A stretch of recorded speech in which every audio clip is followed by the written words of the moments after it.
that sound like awful truth.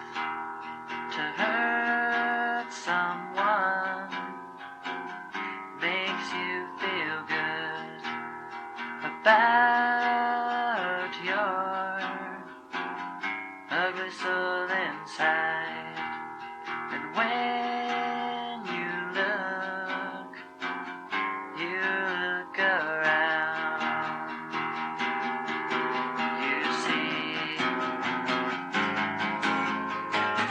that which makes you want to change all that was alright before. It's not perfect without your touch.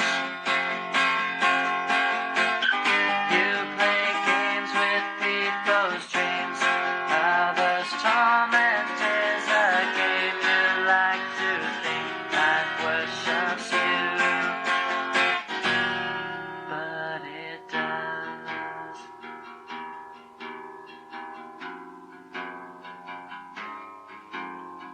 Wonderful emotions, conceit to painful rage, and locked inside your heart.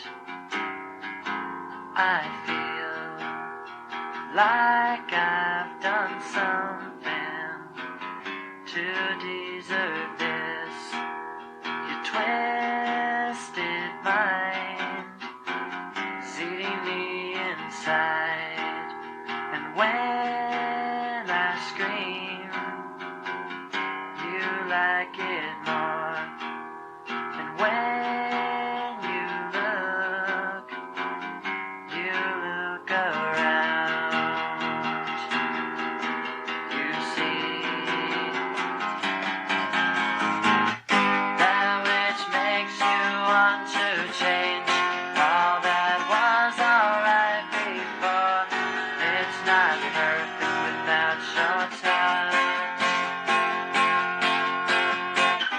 You play games with people's dreams, others' torment is a game. You like to think life worships you. You want to hold it in your hand and play mother to the world. Those you hurt and you may cry. What have I done to deserve hell? What have I ever done to you?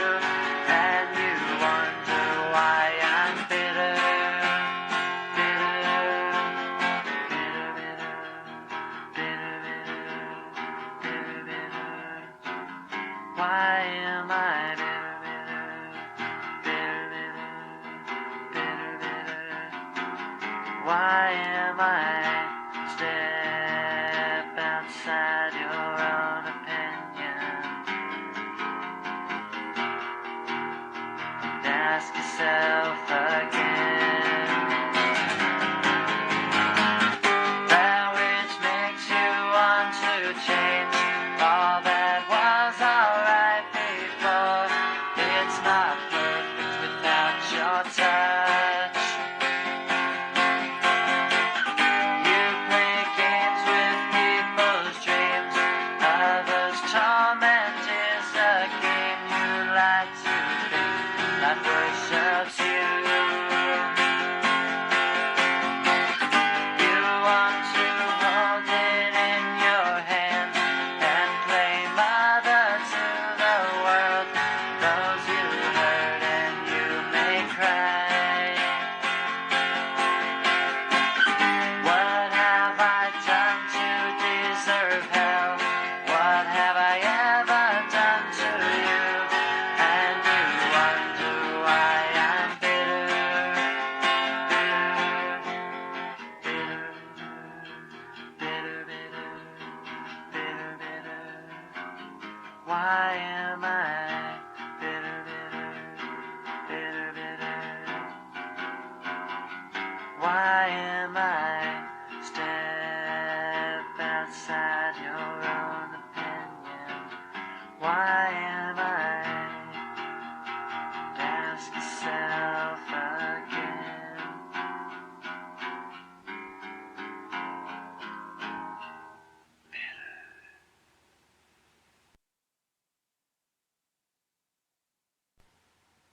smile at me.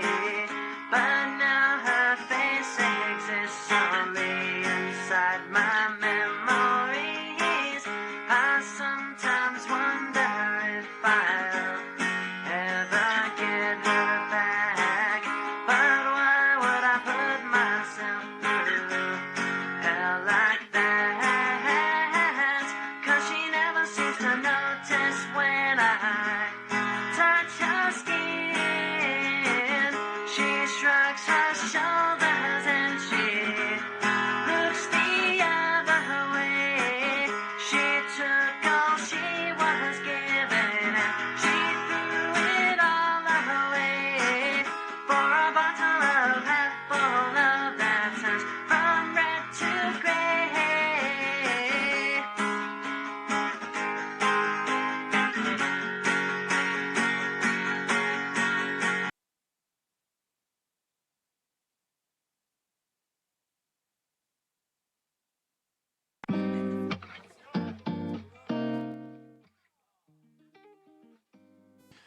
Well, that's quite enough of that there. How about that, friends? Thanks for tuning in here early to catch a sneak peek at some original tracks that have been sitting on a dusty shelf on an unplayed guitar for far too long.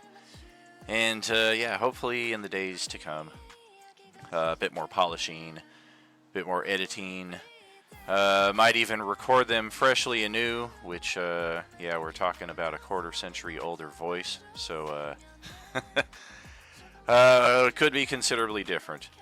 But good morning to you. Happy Sunday. Thank you for joining us here early for our new start time here at Sunday G1. We are on our third session, starting off strong here. Looks like most of the table has arrived and is prepared in voice chat, so we will get situated over there and get this show on the road.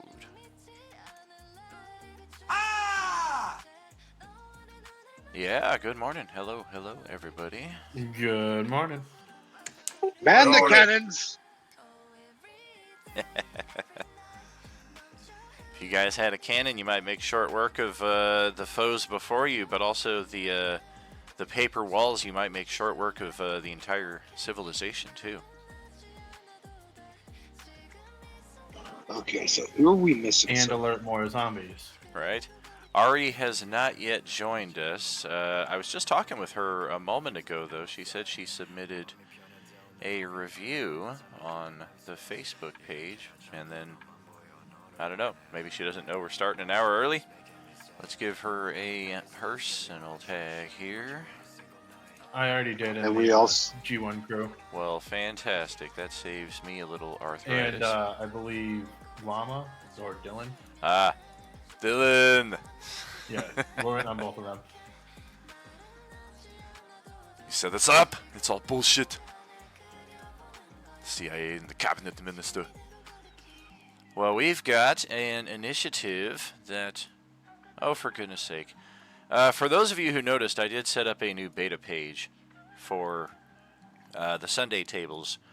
The characters are not over there, unfortunately, because due to the new beta character sheet, it archived all of the characters, so I don't know how much we're going to want to use that. I have plans on transferring all of your character data from this page to that page so that you guys don't have to go through the character creation process and updating a second time. But even that is sketchy at best because we're talking like, oh gosh, what is it, like 45 characters or something? And that's not counting NPCs and monsters that I've handcrafted for this that also all got archived because they don't use the new sheet. But before we get into the new turn order, though, can somebody give me a last rundown on the names of our family here now that I have official tokens for them? Let's set that up. Okay, so the husband was Avaris, the wife was Yesna, the son was Marl, and the daughter was Borsi.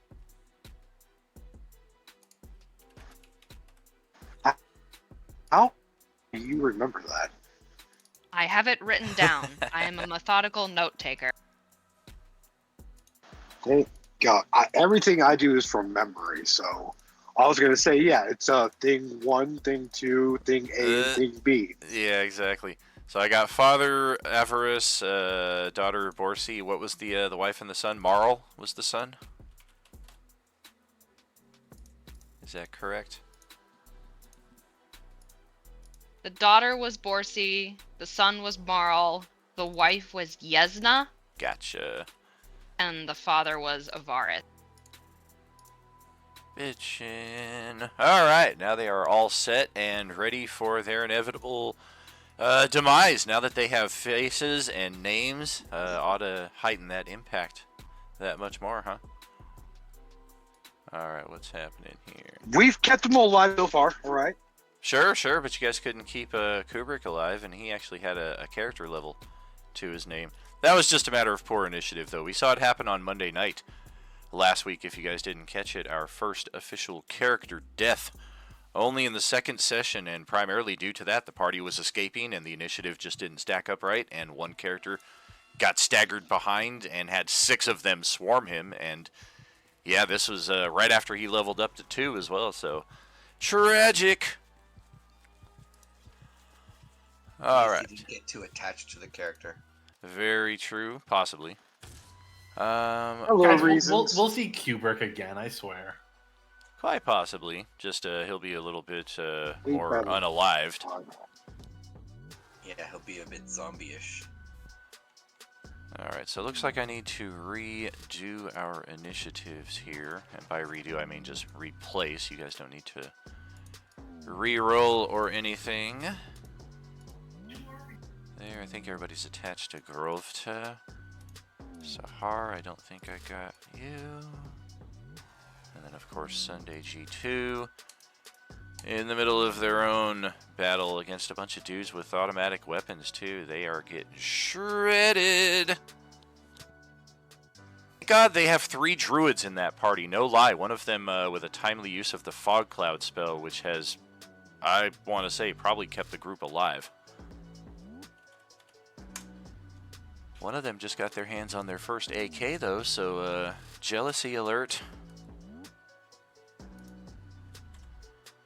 Can't wait to get a samurai sword. Oh, yeah. Start wielding that bitch. Who was it? I think If we're Thursday. Shield Japan. It might have been Wednesday. Wednesday table might have just found a magical samurai sword, but they're also in the company of a daimyo who has his eye on the character who claimed it, basically saying, like, yeah, it's a dangerous time, so that weapon should be used and not sit on the shelf, but I got my eye on you, and you better not be bringing dishonor to the memory of that weapon, essentially.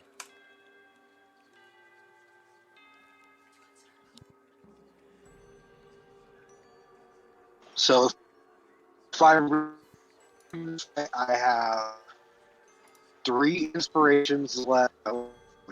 How much? Huh. I have 3 inspirations and 7 hero points. Wow, yeah, you did Or burn did a it lot all of... or did it all reset? I forget. Our last session would have been last month, so everything reset 8 days ago. And yeah, our last session would have been 14 days ago. So yeah, you should all at this table be, if you are epic supporter, you should be at 10 hero points, 8 inspirations. If you are super supporter, it is half. It is 5 hero points, 4 inspirations. If you are a supporter, it is 1 inspiration, 1 hero point, but that resets every gaming week, so you have a fresh one to use every session. Various, almost got you guys. Yeah, that's why I was initiatives set burning. here. That's why. Yeah, that's why I was burning them so much. It's because like, ah, fuck it, we're gonna reset anyway. Sure. Because I was burning them like crazy last time. And that's one thing I've been trying to remember to bring up to all of our tables is you don't necessarily have to wait until that last session to burn them. Like, of course, you can use them for other characters, both hero points and inspirations alike. But also, if you're just feeling like gambling, you're like, you know what, I know I hit, but maybe I got a natural 20 if I spend an inspiration. That's totally an option as well. Am I missing something? I don't see... Winter's I initiative. think it. I think at the end of last session, I got a 10. I had the same as Elric, and Okay. I think I had just deleted my token accidentally again, so it Oh, erased my initiative. Yeah. that makes Yeah. sense. That sounds familiar. I Okay, don't see so Carl's initiative either. um, what the heck? I put you in. You were at the very top. Oh, that's right. It added you in as Krill, and I had Krill in there 2 times. I was like, why is that happening? And then the same thing happened with Alark. That must have been what happened to Sahar's initiative. Was it was 2 Alarks? So we got that. We got that. See, this is what happens when you have short names like Carl. If you have a complicated name like Varys, you know, it becomes different. Varys? It's only 5 letters. It's only 1 letter more than mine. All Yeah, but right. look at my last name, Isfadon. I'm turning on the Dex tiebreaker for initiative for Johnny and Winter here. And because, yeah, if you guys How both do I rolled the turn that same. on so I can have that on? I gotcha. You'll see me tweaking your character sheet. It's right here in the top center box. There's just this little check box, add Dex tiebreaker to initiative. Oh, okay, I see it. All right, so who has the edge between Johnny and Winter here, as far as the 10 initiative? My dexterity is a +3. Mine's a crisp 0. So Johnny's got what, a 16 Dex or 17? 16. 16. And then 10 or 11 dexterity for Sahar. It's 10. 10. All right. And then looks like Krill could benefit from some of the same. Just for future necessity.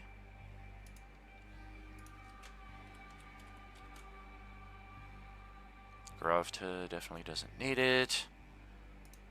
Likewise for Ari. Could use that.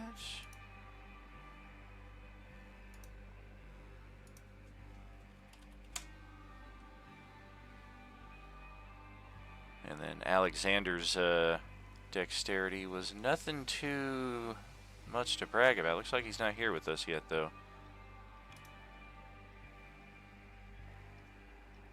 Yeah, he's got a 12. And then, Steven, what's your dexterity? Let me check. My dex is 19. Okie doke. So yeah, I think we are all set there. Crisp initiative, looking good. And Carl is at the top here. We are still inside of this little side quest house that we decided to check out, thinking we see some candle lights on inside and the light on out front. Maybe there were people inside. We didn't find anybody. We just found zombies. And then more zombies came in from the back door over here after we got this shindig underway. So, Carl, go ahead and do what you're going to do. Oh, sucks going first when you aren't really sure what's happening. I'm going to attack the guy in front of me, I guess. All right. Forget Hey, what we were... what's that skull icon for? Yeah, I forget what the V for Vendetta mask was that we were using. That, I it for. believe, is because of my Shield of Faith. Shield of Faith. Shield of Nice. Faith? Oh, okay. So I'm on like berserker mode. Is that what the skull is for? Okay. I will hit the guy in front of me. Use my crossbow. I have crossbow expert, so no disadvantage on a melee attack, on a melee range. Am I concentrating on anything? I guess not. I don't know. I don't think so. I don't Alaric think is. so. Okay. All right. I don't. Is it a bonus action to use? I have a favored foe proficiency times of undead, fighting undead, I can get add a D4 to my attacks. It's kind of like a weak hunter's mark. So if I run out of hunter's mark, I can always use this. I think I'll use it. I don't know if it's an action. Let me post it to see if it's. Heck yeah. Let's take a look-see. See, is it When an you action hit, to start it? first time Doesn't on say. each turn you hit. Yeah, looks like it's just when you hit. Okay, so I don't have to lose. Oh, I Then, like that. and then I yeah, it don't have looks to like it'll lose last for a minute a on that minute. target, which is very useful when you're only fighting undead. I mean, if you're fighting like 3 different varieties, then maybe a little bit more pick and choose. But yeah, very cool. Okay, so let's do that. I have one action attack, and one bonus action attack. So I got 2. This is the one directly to your left. Is that correct? I was gonna go to the one beneath me, but Oh, it gotcha. doesn't matter. It doesn't matter. Uh, I guess the other guy beneath me has 2 guys. Let me check here. Krill and Alaric Oh are yeah, around him. yeah. This is an So, open door right here, so you would have flank advantage oh, attacking this dude here. okay, let's do that. Let's do that. So yeah, definitely, let's attack that guy. I'll click the advantage button. Oh, we don't have an advantage button. Okay. Yeah, we'll just use the better of the two. Okay, here we go.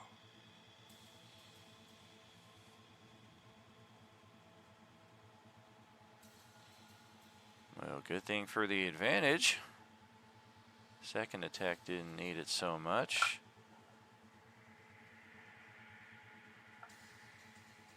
Okay, well the second That's attack not a will drop it to that's not a good 0. sign for you if your first roll was a 1.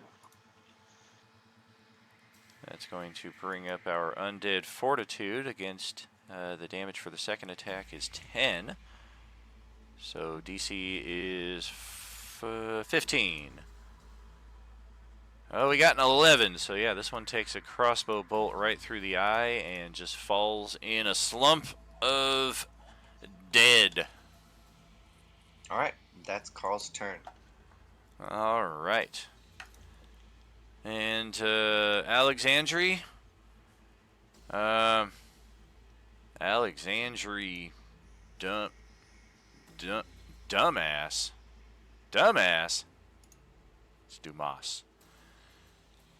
Bueller. I guess he's not here with us.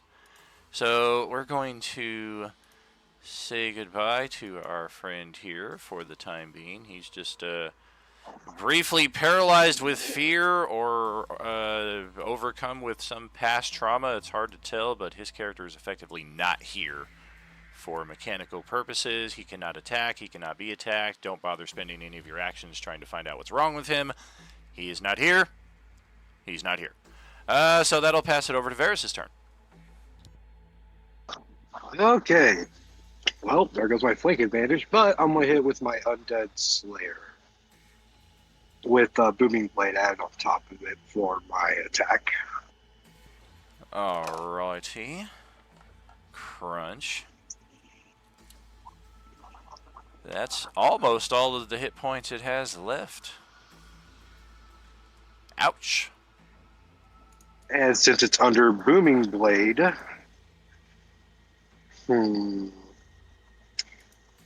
do I dare try? Yeah, screw it. I also got to heal my 6 hit points, bring me back to full. And yeah, I'm going to try it. I'm going to move away from it like here. And then I know I'll get an attack of opportunity once I move over here. So we'll see if it hits. All right. Here comes natural 20 for 30 hit points. I'm going to break out the orange Class A character sheet, if you don't mind. No, I want to face the one I'm facing right now. So. Shit. All right. It does break out the weapon attack. This one has some kind of blade like that appears to be part of its arm. That it just almost like reaches out to scratch you, but it catches you with the blade, or we'll see if it catches you.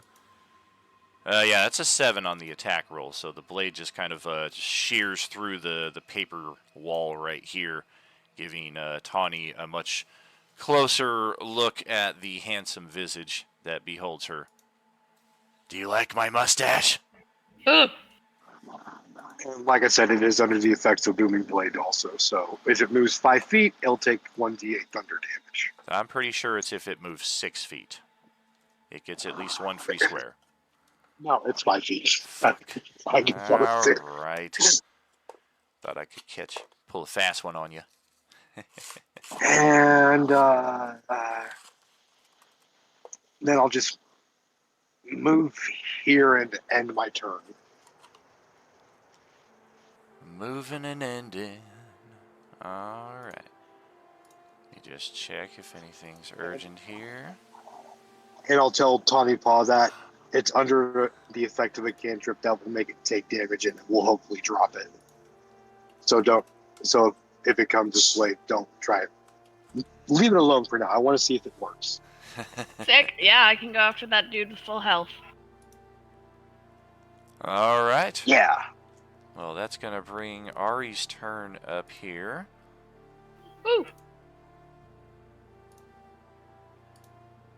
And while you're taking your turn, go ahead and click that little deck on the bottom right of Yay! the tabletop there. Let's see what you got. Oh, the star! That's a cool one.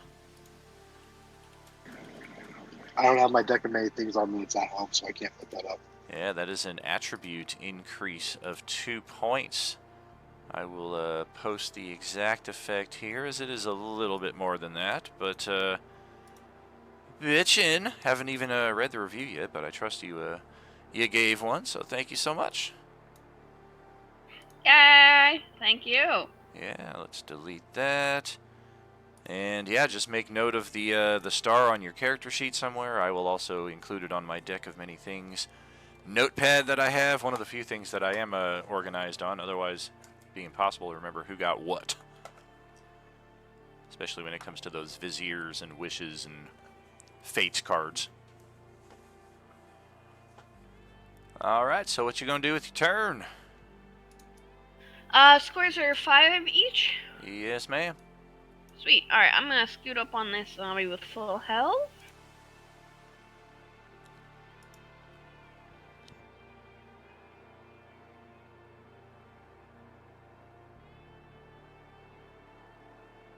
Oh, stepping into the little barnyard area here. Farm And then, slash home. and then I'll just attack him. Alright, flank bonus.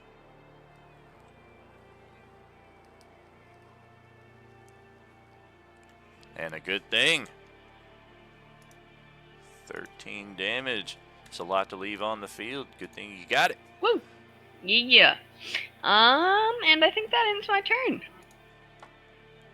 Well, the one you just walked over to looks remarkably similar to the one you walked away from, and this one's just looking over. Have you seen my brother? The zombies will take their turn now. Or the ghouls, if you prefer. Yeah, this one's gonna step up. Let's do this. I ain't afraid of no thunder. Son of a bitch! Alright, that's going to set the DC at 13. 5 plus the damage. Haha, I got a 17! I still have 1 hit point. He just kind of almost gets ejected out of the room by the propulsion of the thunder. And I'm going to say because of that, he's got disadvantage on his grab attempt here on Varys. Because of the disadvantage, that is a 16 instead of a 24 to hit. So no grabby, no touchy. 2 zombies remain. Last round they were both on Carl. This round, got a little more option. 1, 2, 3, 4. Okay, we're going to stay on Carl. And the other one is going to step out of some range here. That's going to provoke an AOO from Carl.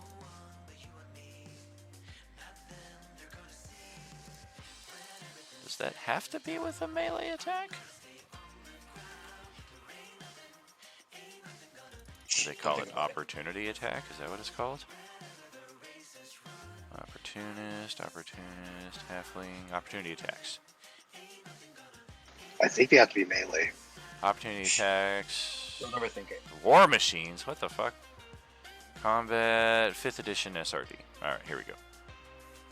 In a fight, use your reaction to make one melee attack against the provoking a creature. The attack occurs right before the creature leaves your reach.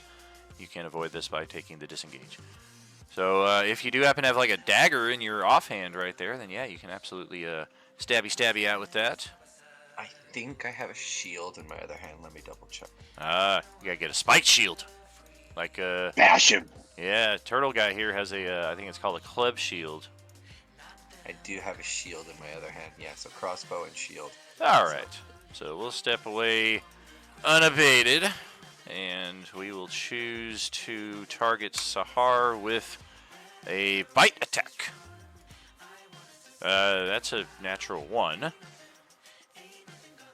So, yeah, that sucked. And then the one that's attacking Carl is going to try for a grab attack. And that is against a 20 armor class. Looks like Shield that's of Faith. exact. Oh, does the Shield of Faith add AC? No, that is the 20. Because of the 20. That is the shield. Oh, gotcha. So I hit you on the money. So, yeah, we grappled you. No damage, just you can't move until you escape the grapple or until this zombie is dead. Hold on a second. I got a spell for being grappled. Oh. Where is it? Body twist? Is it this one?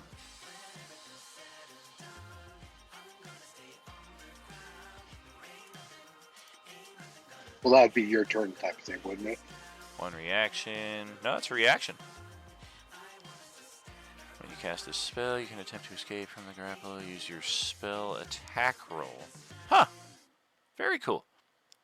Yeah, go ahead and cast, I guess, a basic spell attack, like whatever your most common, maybe cantrip would be, because that should use the same modifiers, and you're looking for a DC of 13. So as long as you get a 13 or better, oh, geez, easy peasy. Doesn't say that you move. It just, yeah, you escape the grapple. So no, nothing doing there. All right, and that'll pass it to Johnny's turn. Oh, this is going to be fun. As an action, I am using Turn Undead. Uh-oh. Any creature within 30 feet that can see or hear me must make a Wisdom saving throw. If the creature fails, turn for a minute or until it takes any damage. Johnny, what does your turn on dead action look like? What do we see? What do you do to scare them all away? Oh, I'm just throwing my Warhammer onto the ground and growling. Oh, so like Thor in like Infinity War. Rah! Sure. Bring me Thanos! Where, I'm sorry, what is the DC against this? That's a good question. There is none. I thought so. It just works. Oh, It's a automatic? 13. Automatic No, no. success on the save? No, I like it. I'm just joking. It's Daniel loves those where there's no roll or anything. That's right. It's a 13 wisdom. Wisdom saving throw. 13's coming up. I got a 16, a natural Good. 1, and a 5. So The natural one guy just turns into this one made it. Please, This, please. go right ahead.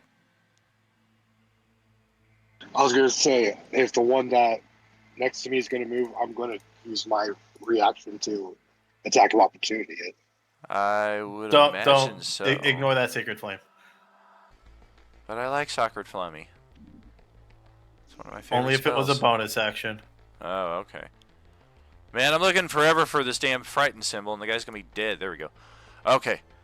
So, must spend his turn. If it fails, his turn.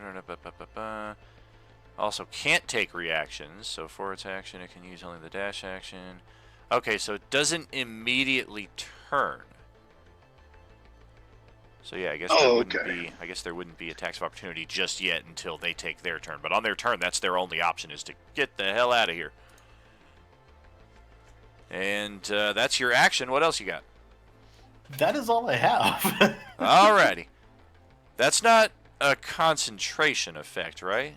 It does not say so. I Gotcha. checked everything that I can look for. Perfect. Yeah, sometimes it's No. just like a flat 1 minute or a flat 10 minutes without concentration required. Yeah, it So- says right there it's turn for 1 minute or until it takes any damage, then the effect ends. Fantastic. Let's pass it over to Sahar, who's got a flank advantage on the only one that made it save. So I'm going to be targeting this white-haired screaming man in front of me, and as my bonus action before my turn, I am going to be using Thunder.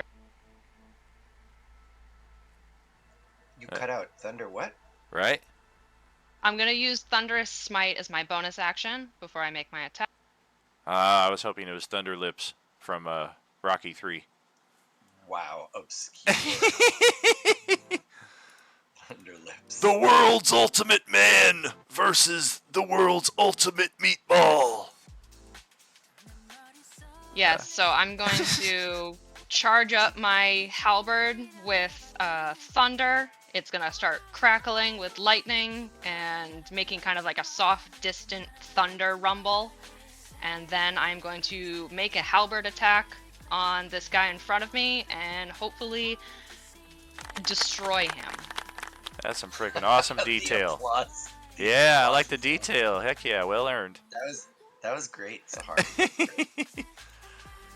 So we got the flank bonus that is going to hit and drop the need for concentration on the spell since you hit the first time. And Yeah, extra damage hoping is to it 5. be an Oko. And we're going to get pushed 10 feet away as well. Youch. Oh man, yeah, everybody hears that noise. If anything, I would like to push him the 10 feet up toward Tawny Paw, maybe, or just in between Elric and Carl, and just let them kick his ass. Oh, I need to make the strength saving throw. I gotcha. Strength save is a natural 1. All right. It is pushed, I guess we could say up to 10 feet away. Doesn't necessarily have to be the whole 10 feet. And, okay, so that's your bonus, your action, any movement. I think I will advance up to, up next to Elric. Okay. And Krill is up next. Welcome back. Hey. Alright, Krill moves in.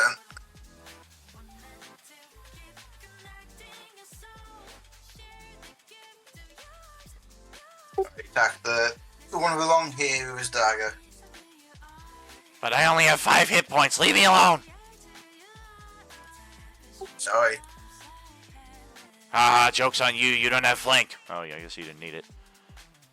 Damn, that's a lot of damage. 15 plus 5. I need to beat a 20 DC. Oh, it got a 21. So it's got 1 hit point remaining after you stabbed it pretty much right through the brain. Somehow you missed the central nervous system there, and it is still, it's twitching, and it's ready to retort. And as a bonus action, I use the radiant beam on the one above. All right.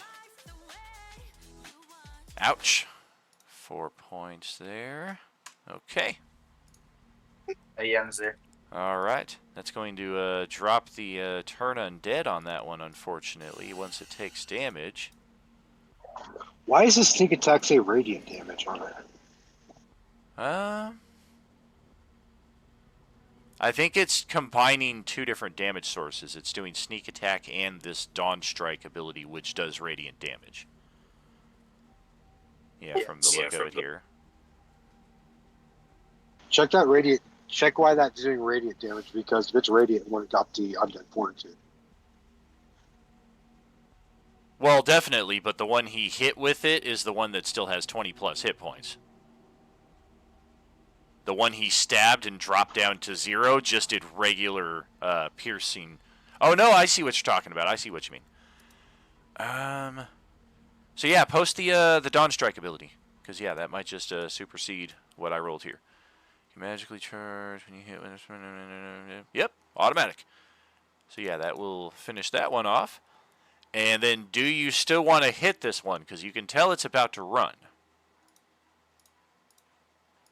Yeah, I still hit it. Okay. So, zot, and it kind of turns back around. Ready for more action. Anything else with your turn? No, that was all. Right. Well, Redabru is going to step in here. Whoa, you guys killed them all. You guys are freaking awesome. Have you guys seen my character sheet? Oh, never mind, I found it.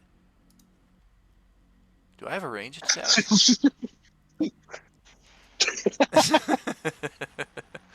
I could just imagine him saying this out loud. Like, what's my abilities again? Oh yeah, he's totally a bit of a fourth wall breaker.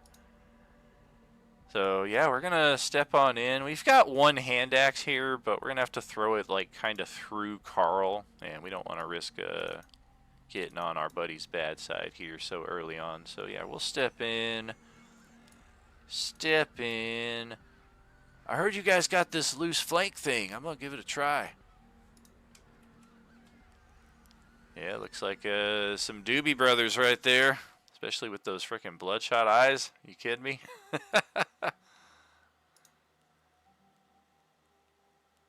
And yeah, we're gonna break out the stabbing axe. Ha-cha! 19 to hit. Oh, goodness gracious. Out. Sorry, keyboard. Got a little too excited. The sweetest Chibo. You want to smoke up with your old boy, Rick James?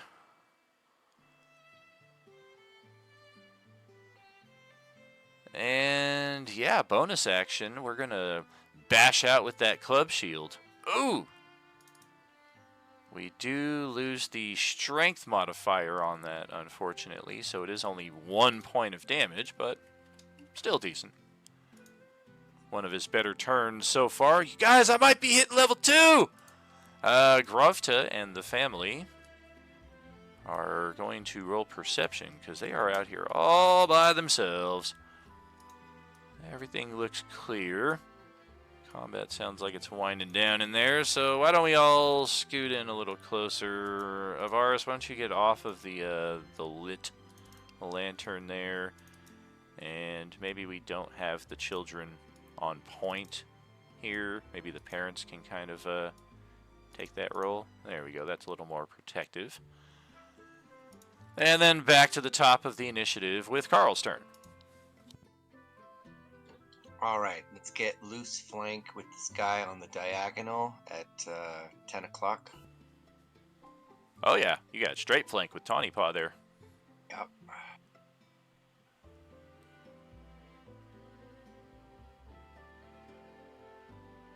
So Carl flips around with his trench coat, like looking like Gambit, and fires pew pew. Nice. If that was me, I would just collapse with a torn ACL all. True story, that's how it happened. I just stood up and did a flourish turnaround at a live-action role-playing game, and that's how I tore my ACL. Nobody was near me at all. Like 50 feet away was the nearest combat, and I was like, I'm gonna be a badass! Oh my god! How did you do that? Yeah, it was a deterioration in process. Like, I tore it first in basic training, and then it got torn up a little bit more in a car accident, and then by the time I did this, like, it was probably already like 3/4 of the way gone. Well, those are both gonna hit and bring up another Undead Fortitude check. Damage is 11. Don't you have that extra die 4? Oh, I forgot about it. Yeah, ooh boy, I here make a name for myself. It's new, so I'm not used to it. Alright, so 2 extra damage on the second attack. That is 13 plus 5. 18 is my DC. And I rolled my birthday. Alright. Dead. What's that? 12-6. 12-6. So yeah, that is a dead zombie. We've got one left who is currently turned and afraid, but also only has 1 hit point left. So do with that what you want. We're gonna check in with Alexander here again, though.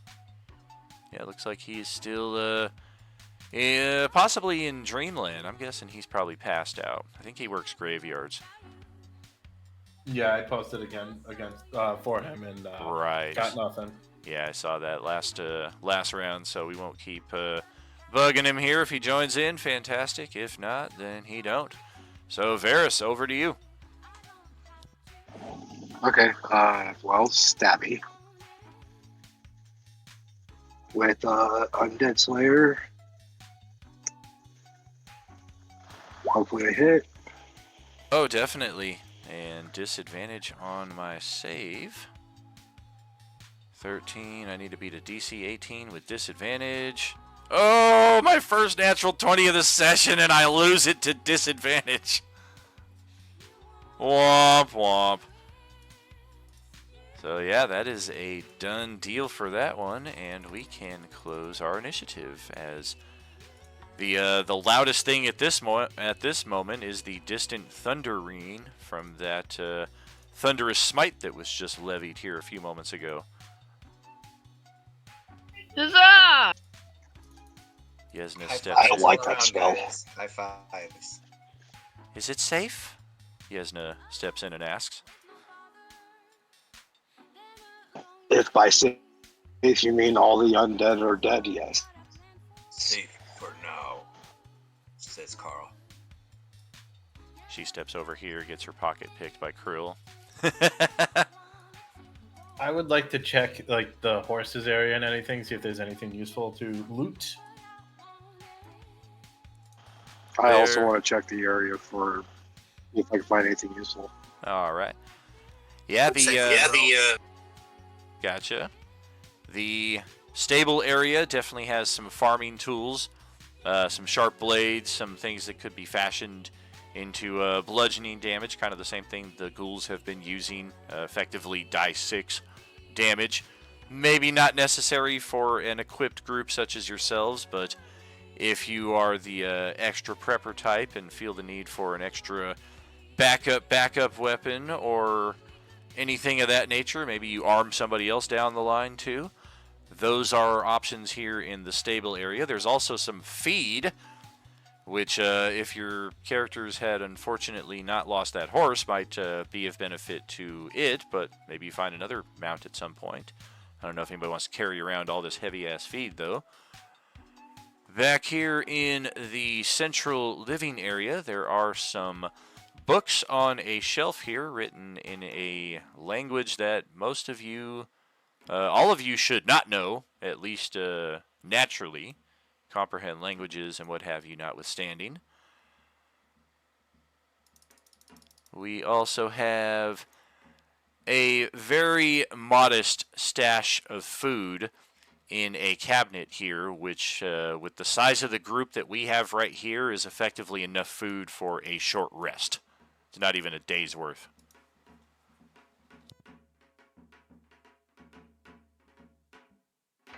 I would suggest that we perhaps have our little snack, and for the crude bladed weapons that Elaric found in the barnyard area, perhaps we can arm at least Avaris and Yesna if they are not already carrying personal protection of their own. Sounds good. Yeah, they are not armed with anything. They're pretty supplied to keep themselves sustained, but as far as offense and defense, they are pretty bare.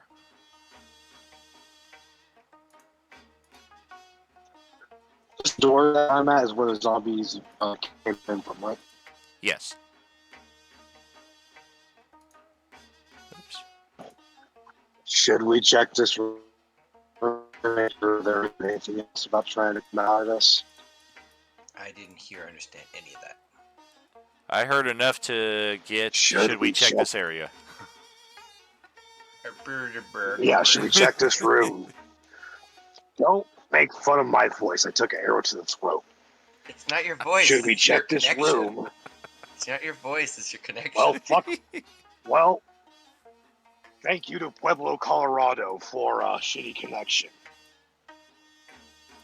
Pueblo, Colorado. I'm gonna look that up. Where's that? It's just like 3 It's streets about, down, you it's know. about like, yeah, it's about 2 hours south of Denver. Touching on this But I would living say, area over here, there are some additional books and some private journals on top of a trunk right here. The trunk does have a small lock on it that Krill is certain he could probably get through. Yeah, he tried. Yeah, go ahead and roll that while, as Varys was saying, should we check outside to see if there are any more potentially about to get up on us here? Well, Krill is confident, but yeah, that's not getting in anything.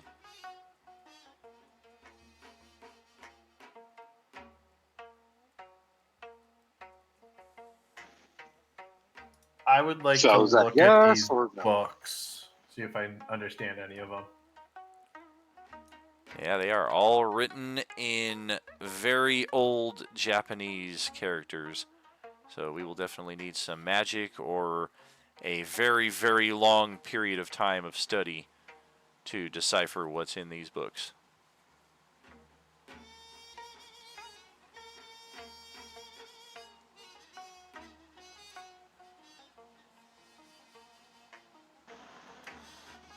So do you guys want me to check this door or? It's like they don't hear you at all. You could always glance out it and make Go for sure, it, and man. then I'll have your back. From the other room. Oh, there he goes. Woo! I'm gonna stand behind Iron Man and his shield like in Endgame. Yeah, open, clear land ahead. You can see more, of course, structures of the city here. A couple small doors here on the same wall you exit from.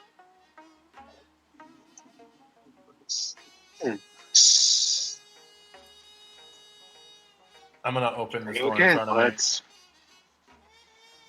All right. Yeah, you open that one first, see if anything pops out. You find a tool This shed. might be the outhouse.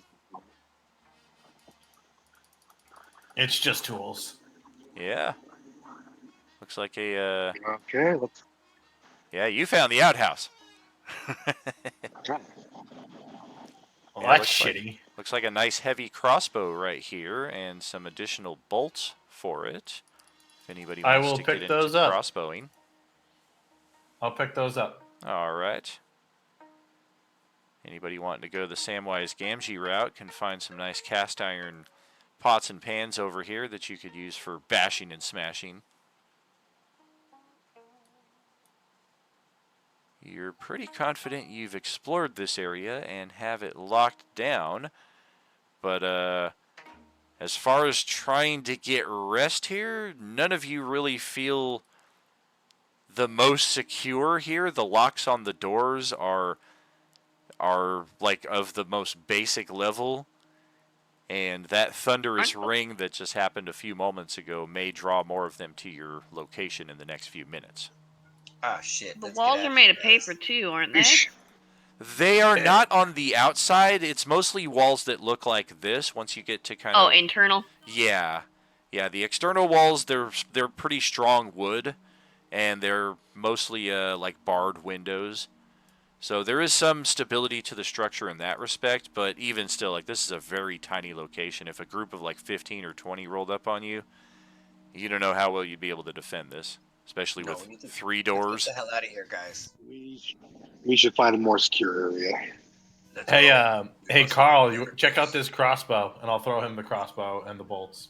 It's like almost as big as he is. With a Carl- 20, though, that is going to pick the lock, and inside you find a very healthy stash of some unfamiliar alcohol, which, long story short, will be sake. There are additionally 2 pouches, one of which is about halfway filled with gold and copper coins. The other one is likewise about half filled with gemstones. Very small gemstones. Go pocket them. All right. Just for specificity.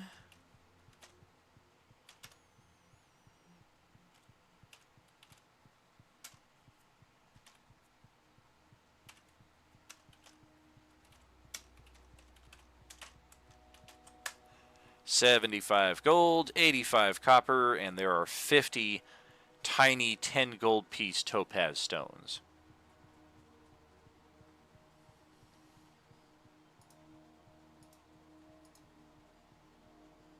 Just for the crossbow, what was it? It is a heavy crossbow. There are 20 bolts. And I have thrown that to Carl so he can look at it, see if he wants it. Nice crossbow. Those things have a disadvantage of you need both hands to wield, though. They're stronger, but you need both hands to wield them.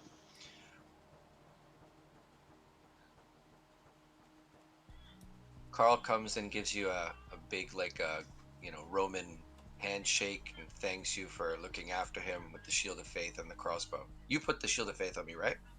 Yes, I did. Yeah. So he thanks you, and gives you like a good smirk and thanks you, and then walks away. I'll put the heavy crossbow, in my pack, I guess. Okay, we need to start moving, guys. He's rolling d10s. Yes, let's go. Yes, let's go. We go. I'm disappointed. I hear Diego talking a lot here on the live stream, but I don't hear the Super Mario theme popping off at any point in the background from Super Mario World. All right, folks, we're moving. We're moving. Move on out. Get your asses to Mars. Get out of here.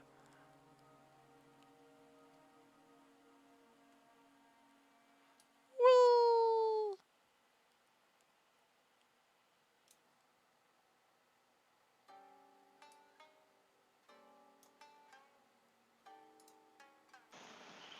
Well, I'm waiting to that's get gonna transferred to take the other us- map. Yeah, we'll There we go. transfer back here.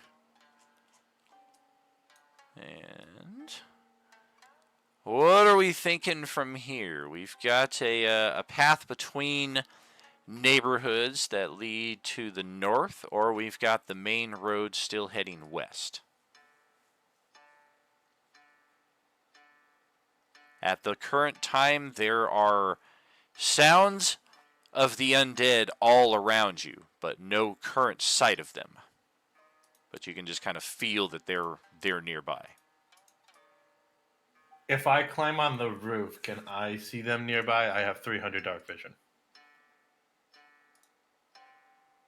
Roll an insight. You probably could, but they feel close enough that even in the... I mean, if the rest of the group is, like, delaying while you're doing this, they might be up on you that quickly.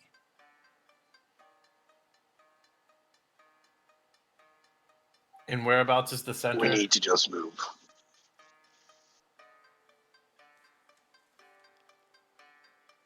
Say again, Johnny? Whereabouts is the center? Is it north or northwest?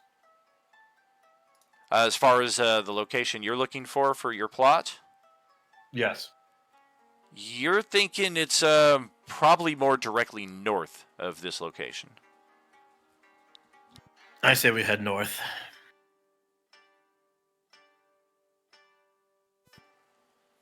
Let's try some perception checks from the group while we do that.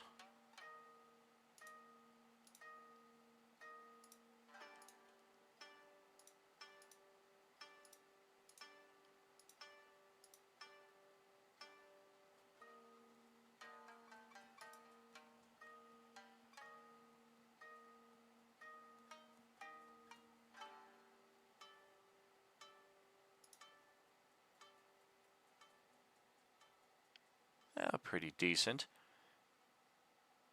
Yeah, no sight of any of them, but you can definitely hear them all around. You don't know that they're necessarily after you, More so that you're just in a very heavily saturated area.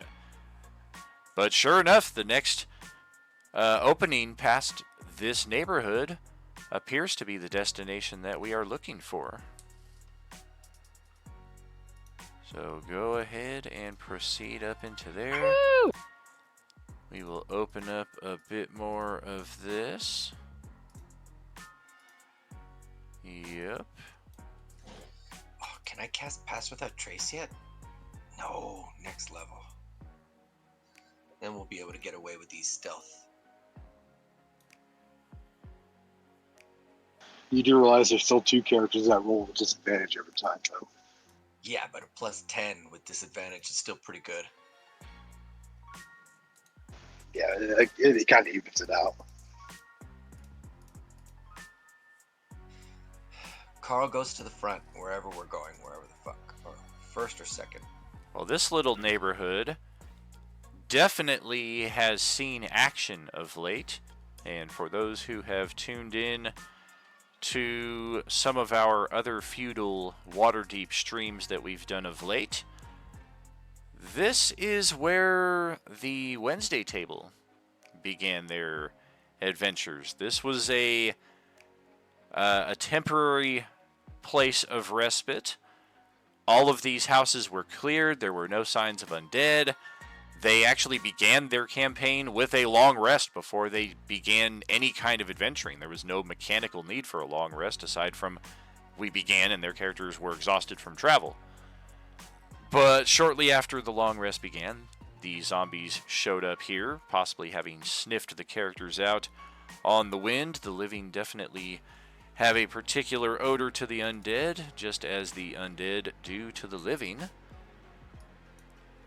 And the aftermath of that battle can be seen all around. It looks like at least 15 undead were on this site no more than a couple of hours ago. And as you begin looking over the site, possibly seeing if there's anything worthwhile to scavenge, to look for information on missing persons, the distant ringing of the bell in the background sounds once again. This is at the distance that you guys have traveled now. This has got to be maybe like more than a mile off at this point. It's very, very faint in the distance. It's been a few hours since you guys heard these bells back in session 1. We have to stop that bell. Carl, I say forget. we go for the bell. What we doing again? I actually don't remember what it is that we're trying to do. I'm We're looking for this guy's family. Yeah. Okay, that's what we're doing. But now I'm more concentrated on that bell because it stirs the oranges. If you're not Maybe we mistaken, this was the home that your family lived in. Bell is gonna have many zombies. Not safe for family. Alaric looks straight forward and rushes for that house. Yeah, it is all kinds of covered in gore from the recent battle, but not one sign of anybody that you recognize. All of the zombies that lay dead in here, none of them are transformed from anybody that you knew in life. So some potential hope in that respect, but no sight or sound of where they might have gone either.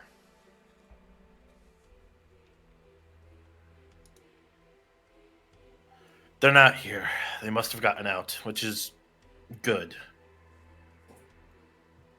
But I understand the concern of zombies being near that bell, but we need to stop it. And here's where we have two potential choices. The bells are in an entirely different district.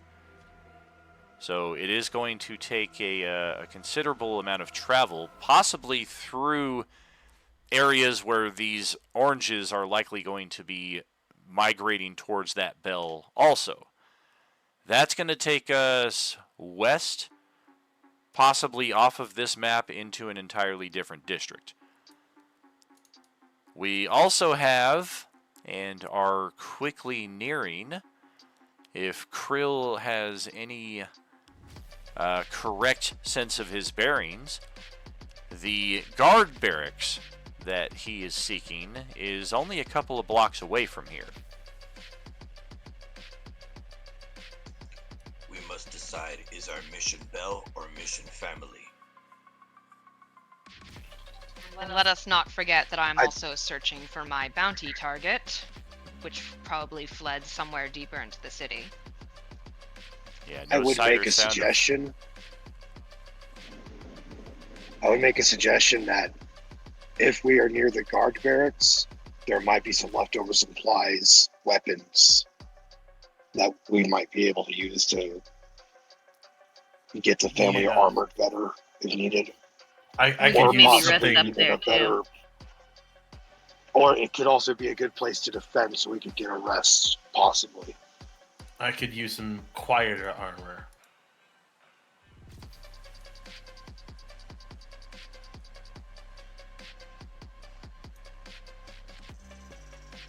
So, do we go to the guard barracks, get our bearings, maybe find some better armaments or armor, possibly a rest for those who need it, or do we continue? Who needs a rest, guys? Tawny. I could use a She's short healthy, rest. but her abilities would need recouping. She needs a long rest to get all her abilities back, but yeah. Okay, well then I'm for giving everyone a rest. So let's go to the barracks, whatever, the garrison, whatever thing. Yeah, let's go to the barracks. Better be All prepared. right.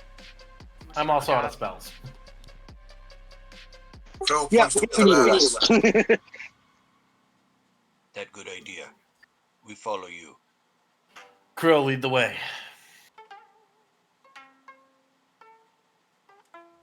Okay, Daniel, that's where we go. All right. Need just a moment here while I check my notes. Make sure I'm not forgetting anything. Don't forget that hoard of magical items under the guard barracks that were Yes. confiscated from people all the years. I Yeah, believe the- there's a and the chest cans with of everybody's name on it crossbow. too. Don't forget that one. And the cans of Axe fountain spray and bottles of water they took away from people too entering the city. You guys find the jackpot of all jackpots in this kind of apocalypse. A 2-month supply of toilet paper. Oh, I've just been using leaves. Ah. It's okay. Finally.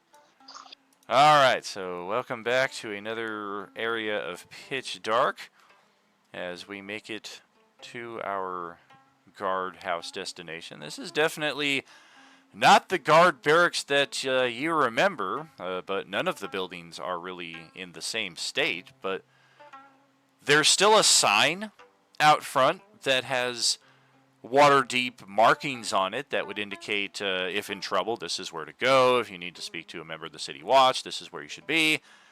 But then the building itself, of course, what markings there are on it are in Japanese characters. So we find ourselves without Alexander. So we begin with Elaric. Carl, let's go down over to here. I have a question for you, Daniel. Krill. At your discretion, my background is researcher. Would I have seen anything similar to the Japanese text prior? Not prior, mainly just because it's a different world and reality entirely, but if it were any of the other 30 or so D&D languages, definitely a possibility. Gotcha. Does it resemble deep speech or Elvish?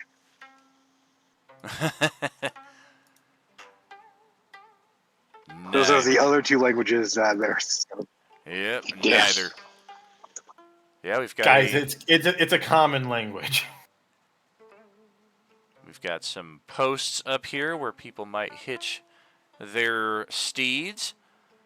We've got a little stable area outside here off to the front left.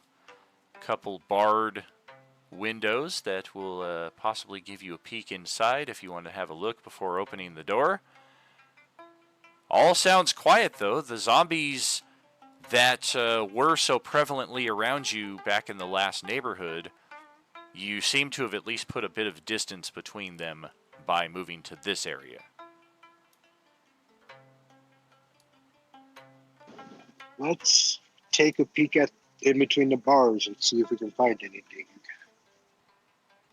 Okay, Carl, look around for anything useful.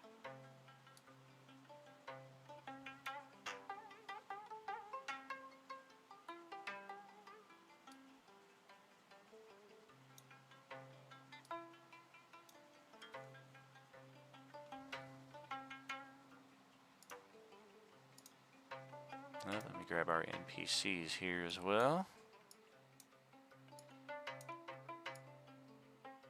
Oh, door's open. Thankfully, there's nothing inside.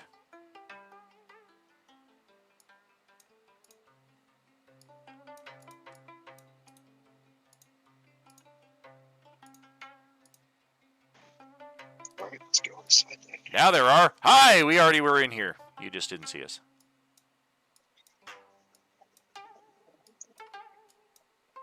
They're all going to take seats around the little dining area here. So where would the confiscated items be? Hey, Krill just sees Or an armor. something that looks very familiar. That's his. There are two of them, as a matter of fact. And I will post their stuff right now.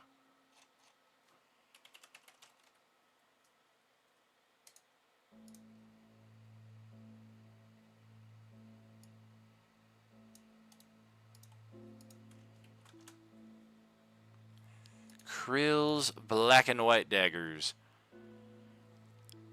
You're happy. Krill dances around happy as hell. Yeah, just sitting right there on the table. Maybe right after the guards confiscated these before they properly inventoried or stole them would have more likely been the case. The whole coalescence thing happened and the daggers just kind of sat here on the table.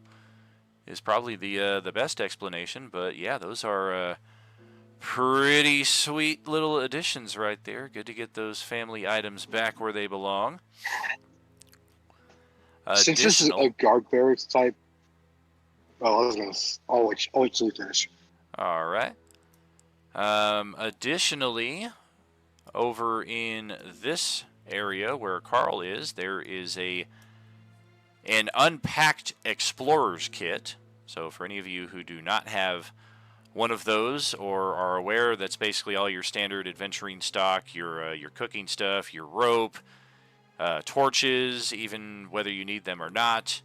There's typically a lot of different items that can be found inside the explorer's kit. Feel free to type that up in our compendium or search it up online to find out more specific information. There are likewise some dried fruits over here that are the equivalent of another 2 days' rations for a group of this size.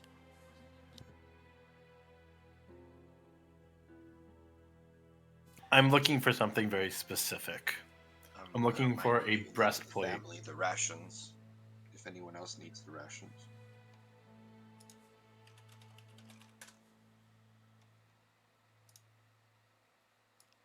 Yeah, over on this table and in this set of cabinets, there are an extra stash of short swords and leather armor, but no metal armor of any type, not even studded leather.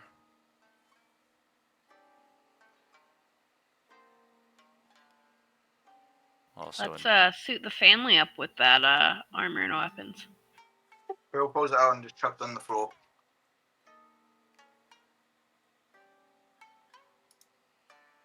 well, there's 3 suits of armor and 4 extra swords, so we can certainly get a little upgrade in that respect.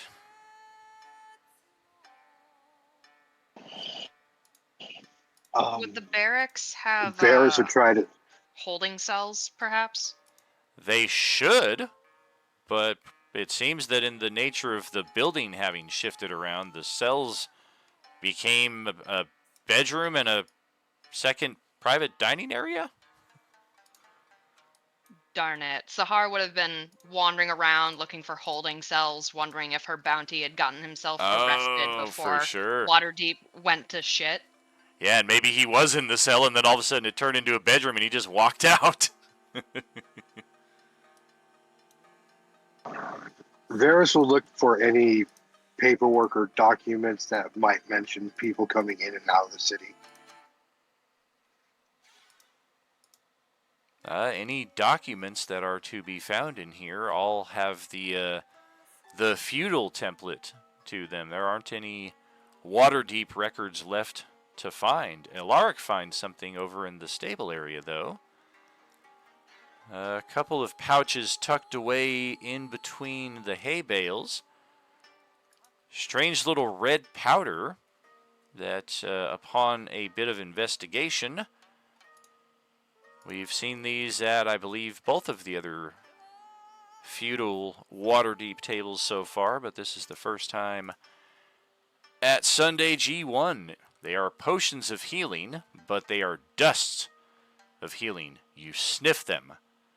Same thing, bonus action or full action to get the full amount back, but instead of drinking them or using a patch or a bandage for your wounds like we did with the Star Wars coalescence last year, these are more in theme with the feudal setting that we have here. But yeah, first potions of healing that you guys have come across. I will pocket both of them. Are they regular potions of healing? They are. I was gonna offer them to whoever had the lowest hit points. Okay.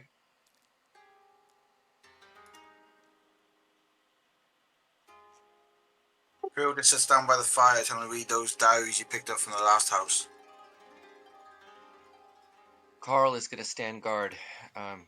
He's not as hurt as some of the others, so he's gonna like look and make sure that everything is safe for everybody. He's getting a little uneasy. This location seems to be stable, like you'd be able to defend it better in the event of any kind of attack. But yeah, there's a definite sense of unease here as Krill is trying to read Japanese writing, and yeah, just nothing's happening with that. And let me just take a brief look-see. It's okay. Cole doesn't know how to read anyway. Ah! It's no strange circumstance that he doesn't make heads or tails of this. And yeah, we're going to capture a classic trope of the zombie genre. Carl and Alaric have the best look at it right here, but everybody hold your position while I get this rolling. They are starting to unearth themselves. Zombies unburrowing, or burrowing free from the soil around the house. That's outside, right? That's not like in some other room. It is outside. Can I take a little prep action and use Vigilant Blessing? Negative. Perhaps, oh shit, well, you guys definitely will hear this more than see it, but you're pretty sure this guy's outside. The frost giant orange. Oh man. So now that they are all in place and you can hear scratching at the back walls, you can hear scratching at the side door. Some of you can see that they are approaching the windows on the west side. And yep, there is a big one perfectly in this obscured area from all of your current line of sights. That will prompt our next series of initiative, as Sunday G1 is the second table to encounter a Class C zombie.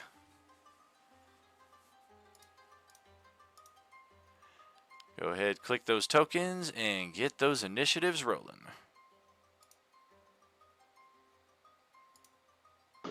And we didn't get a short rest either.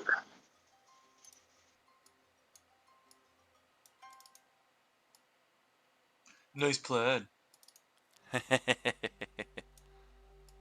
That was a joke, man. That was a joke. Oh, wow.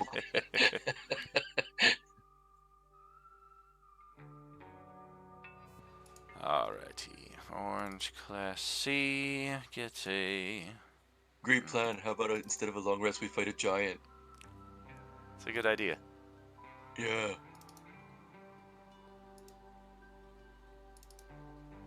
We all know whose fault it is. Daniel's. It's almost always a fair assumption. Yep. And not just in D&D, like in life in general. In life in general. Oh, Yes, absolute. Yeah. Oh, Hey, awesome. wow, the family gets the highest initiative of all the NPCs. That's handy. 13.10, maybe? Yes. Okay, so we got them. Let's check the number count. There are 6 of you. There are 1 NPC, 2 NPC, 2 classes of zombies. That means 10 initiative spots. Looks like we're good.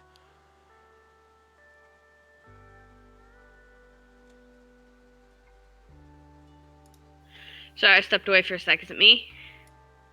Just 1 second here. I think we're actually going to jump to our halftime now that we have our initiative all set here before we get into a full round of combat, because this first round might take us a little bit. So yeah, we'll step out for 10 minutes or so, and we will catch you on the other side of our halftime here, friends. Are you with us? Okay.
So do we want to like stay and fight these things, or do we want to like try to dip? 'Cause I know the last time we considering were in a what we're building, we got surrounded. overwhelmed. What was that? We're surrounded. They're at the back door too. That's true. Well, I don't we think might we have have to a like choice. kill a zombie to dip out that way. That All might we be have where the big guy is. All we have to do is, block the doors. When you block the doors, you can't get overwhelmed. Just block Oh yeah. Well, one door's already locked. The back one's locked, I think. That's true. We can barricade it with like a table or something.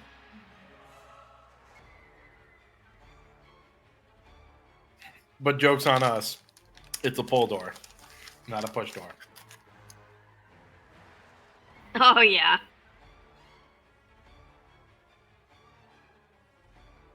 Either way, we can definitely use the doors to our advantage and kind of funnel them in. Yeah. That big guy would be at disadvantage trying to get in here. Unless he breaks the door. Oh yeah, beefy.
Yeah, props to Daniel, man.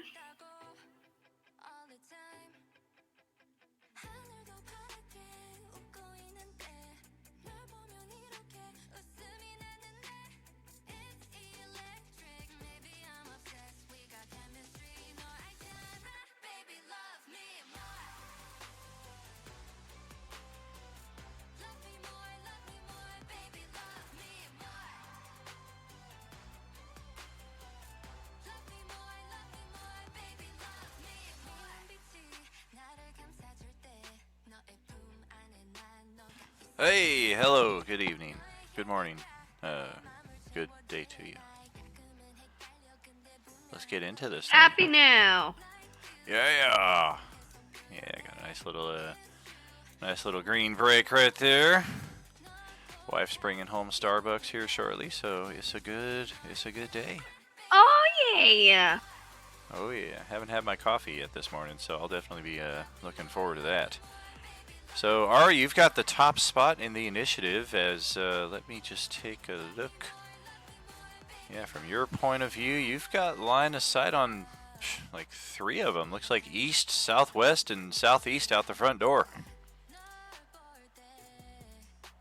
Yeah, so I think I will go, man the, southwest door. Okay, those are just windows. The only 2 doors are south, and then this one over here to the northeast. Oh, okay. Oh, I'm sorry. I wish it was a door, though. Take a window. Yeah. Take a window. Yeah. She really wants it to be a window.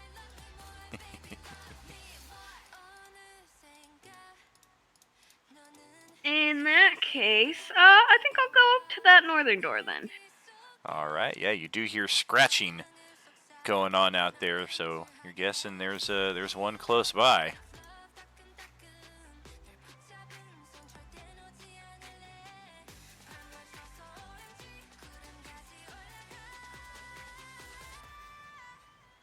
Looking at that door, it does have a lock on it, and it is currently locked, so that's probably the reason why the zombie hasn't just walked in so far.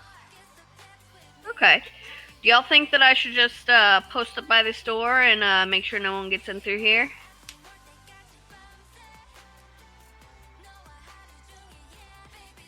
Sure. Why don't you ready in action? Oh yeah, that's a good move. Alright, so I'm gonna bonus action rage. Use my last one.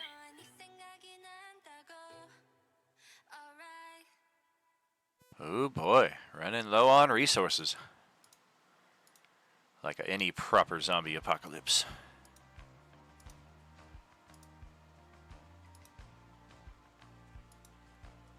And then yeah, I will ready in action. If zombie busts that door down, I will attack with my great axe.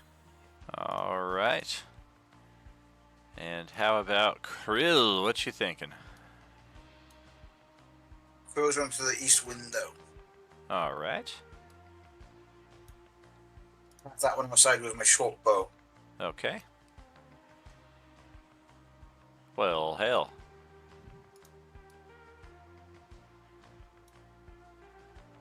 That's no good.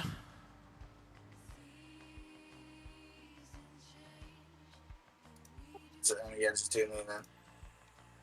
Alright. What about Alaric? Oh, I will. I think I'll Sacred Flame the one outside the door. Okay. Dex save for him. Aw, somebody found a black Shih Tzu. I got a Shih Tzu. Yeah, Poplu's a Shih Tzu Terrier. They said he was full Shih Tzu, but he's too much of an asshole to be full Shih Tzu. Alright, Dex save is... Juke! I got a dirty 20! No. This guy just cartwheels out of the way and then tumbles back. And then throws you a middle finger. You thought I'd be easy, didn't you? I'm just gonna scoot a little bit over here, just in case anybody else wants to come in. But that ends my turn. All right. It is Carl's turn. All right. Carl's got his Nova round. His first round is his big round. Yeah. So he's gonna peek outside and shoot the big guy. All right.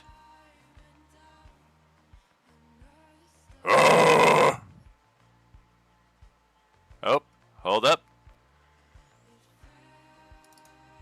Say that again. I said, hold up. You did step out right to here, which is cool.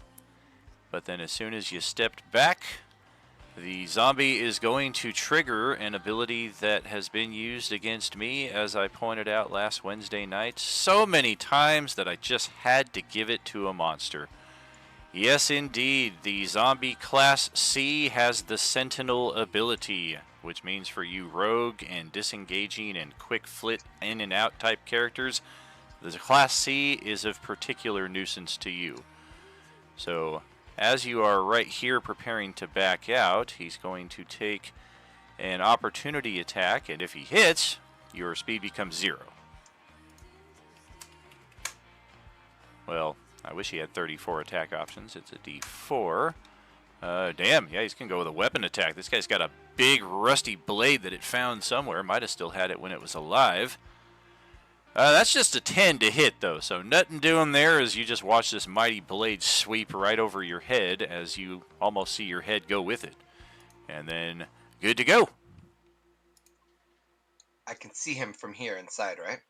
You can. He does have a tiny bit of cover from these pillars, but you've got a pretty good open line on him there. Okay. Well, that's okay. I can shoot from here and then move. It's fine. Also true, yeah. Okay. So let's go. I get main attack, bonus action attack, and Gloomstalker attack with a Yeah. D8 added and 2d6s to every attack for being a bugbear. That is correct. All right. Ouch, let's go. ouch, ouch. And they're your favorite enemy. Oh, It yeah. is. Don't It get your is a favorite favorite enemy enemy. Yes. All right. Let's do that too. Let's do it all on one. Let's do all in on one. All right. Oh no, he's out of rages already. Goes to trigger and it just sounds like the Millennium Falcon when the hyperdrive isn't working. Well, what the hell is that, dude? I mean, the third one looks good, but those first two wouldn't hit a regular orange. And I've got a +1... Or no, you moved, so I don't have my +1 to AC, but I still have a better AC than 13. Do you want to try to hero point or inspo? Yeah, let's do some inspos. Alright, so we're just going to re-roll those first two attacks entirely. Take the best of 4. That's how we roll our inspos here. And hell yeah, that turns out to be a hit and a natural 20. Oh, what does the natural 20 do to all those dice?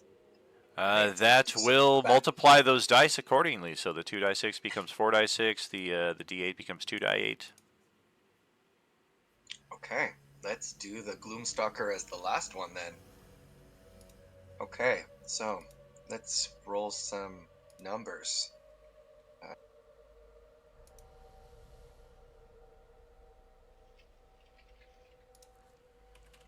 That's 6 dice 6 if all 3 of them attack. That's 2d8 for the... Oh, and I still have to do the 2 more dice 6 for the critical. Sure.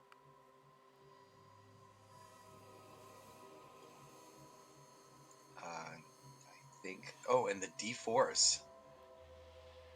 Okay. Oh, bad rolls on the d4s. 68 damage total, if I'm reading that correctly. Pow, pow, cha-pow, pow. And, yeah, this thing looks angry at you now. Oh yeah, I just wanted to put everything into one guy, and he's the guy that Yeah, he's the guy most deserving. Yeah, you can see one of your crossbow bolts sticking out of his ass there.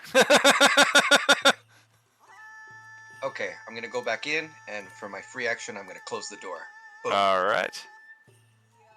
You hear a knock on the other side. Amway. Yep. That is Carl's massive Nova round turn. All right, so Grovta and the family will commence, and then they will. Well, no, we don't want to move into the rooms because we can see zombies coming from that way. Yeah, I think we're about as safe as we can be right here. Maybe back away a little from the windows. Get back, children! And yeah, we'll stand over here. And likewise, like right here. And that will pass it to Sahar. So, because I'm significantly taller than Krill, could I sidle up behind him and shoot a spell over him and out the window? You could, but the window does give a little cover bonus unless you're right flush on it. So you could ignore the any cover bonus that he might impose, but the window itself does have its own.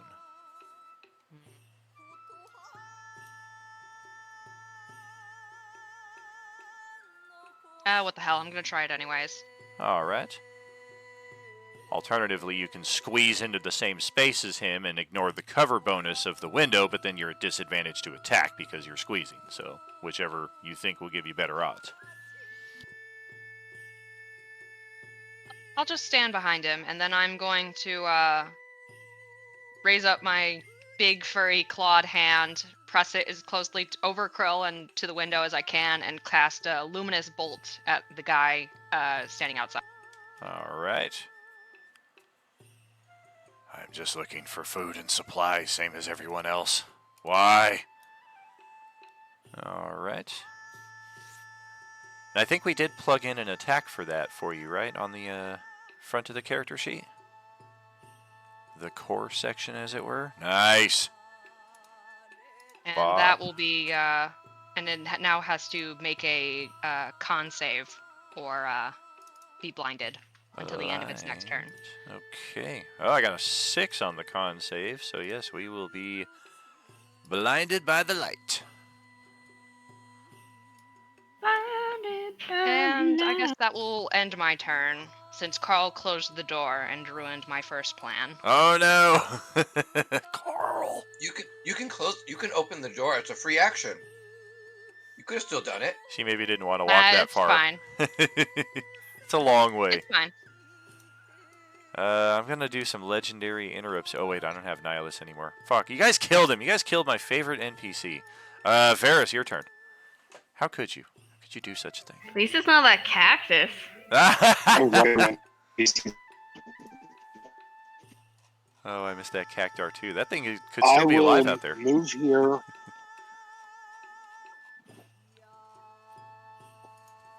I will move here and ready in action with my dagger to attack any zombies that come through this door with it.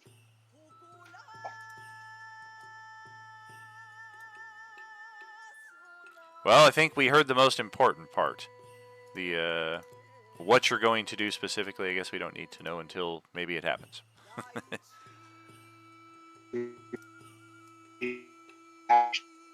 Eight is what you sound like. But I did hear ready in action to attack any zombies that come through with, and then you cut out. But again, we know you're doing something once it comes through. Hey, look, it's the cactar. He's back, and he's right there next to Tawny Paw. No! All right. Hey, the Class C zombie is going to take its turn now. You made big mistake. Oh shit! I made a big mistake too. Ruh-roh. Let's get that Wednesday table and bring in the correct version of the Class C zombie. Thank you. New and improved. Available at all Wallbogs. That's better. Yes. Alright, so we're gonna get up on the door, and we'll use our free object interaction to check if it's open. It is open! Hi!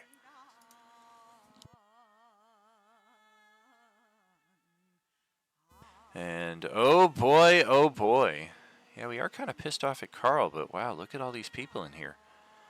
1, 2, 3, 4, 5, 6, 7, 8, 9, 10, 11, 12. We're gonna roll a d12.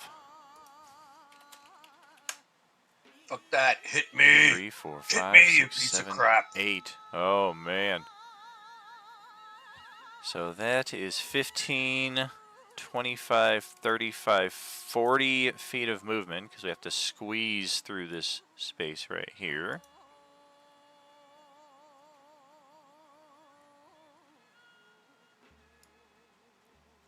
$45 feet. We know Carl doesn't have a melee weapon in hand. 50 feet. Oh, I'm sorry. 40 feet is this thing's movement. They do not have the 50 feet of movement that the smaller ones do. Instead, they have this, which is just all kinds of worse, because now they have a bonus action and technically an extra 30 feet of movement than the smaller ones have. It's just going to tromp, smash, and stomp its way, and it's going right for Grove to Riley with its first attack. But not before it exits 1, 2, 3, 4 characters' threatened ranges here. We're going to start with Alaric, as he would be the first one whose threatened range I leave. Well, even with a flank advantage with Sahar across the way, you could add those together and that will hit. Do you want to use your weekly inspiration? Can I drop my shield and attack it? Like with a fist? Weekly inspo is the one that rerolls, correct? Correct. Yeah, I'll use it. Yeah, if you got like a fist attack with Carl, you can certainly like try to backhand this thing or something. Damn! Well, that's a good timely use of the reroll. 17 damage. Ow! How about a short sword or a spear? You wouldn't have the action available to draw it. That would be your free object interaction, which you used to close the door. Okay. How much does a punch do damage? If you're not a monk or have the brawler feat, I think it does like a D3 or a D2. Screw that. Okay, fine.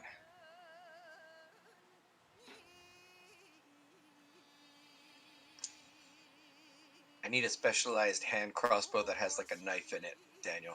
Yeah, right. Need to get ourselves an artificer or the like.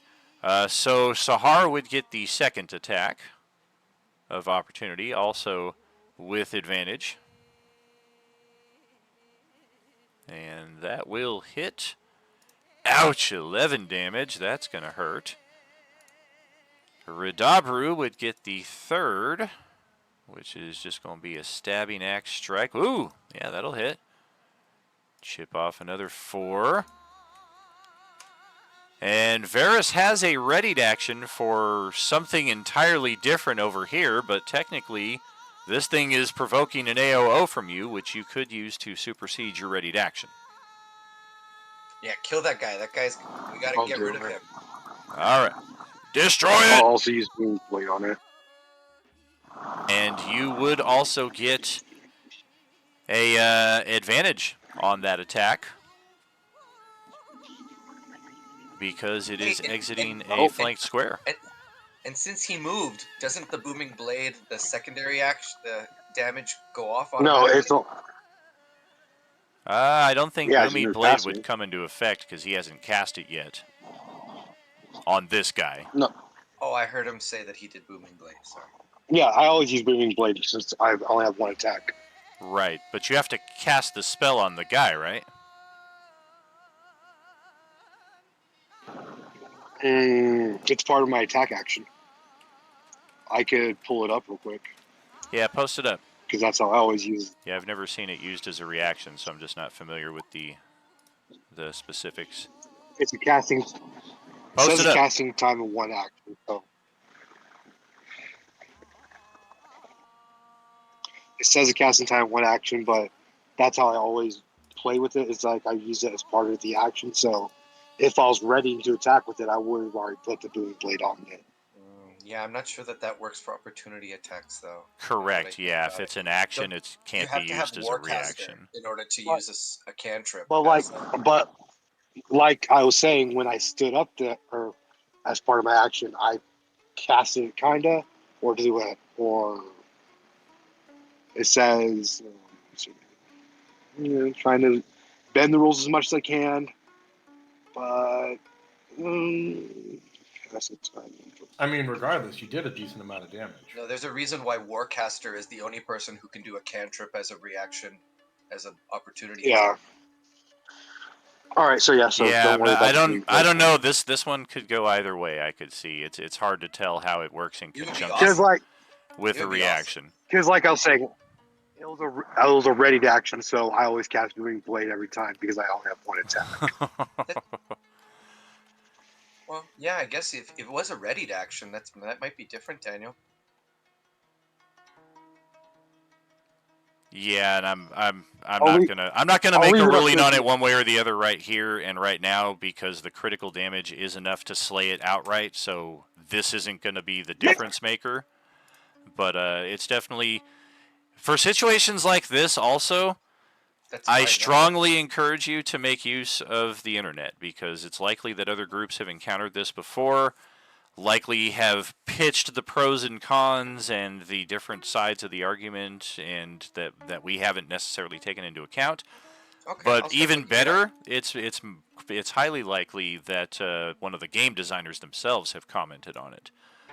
But regardless, yeah, that is our first Class C zombie, who just apparently really had it out for Grovta and rushed through 50 points of damage of opportunity attacks to get killed.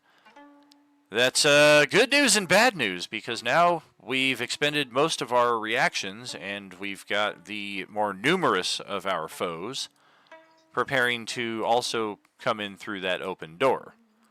Oh, I already looked it up. It says, yeah, if you have Booming Blade and Warcaster, you can use it, and that it's awesome. But you need both. Gotcha. Good to know. So yeah, I'm really glad it because I'm not gonna it take did the come Warcaster. close. Like, you did 3 more points of damage than was needed to kill it. So I'm glad it wasn't the other way. And it was like, well, if we use the Booming Blade, then it does potentially drop it. If not, and then also because you got the critical strike, that went right through its undead fortitude. No, that's awesome. We killed that big guy. That's all that matters, guys. That was a great first round. Huge. So yeah, we're gonna step in 15 feet.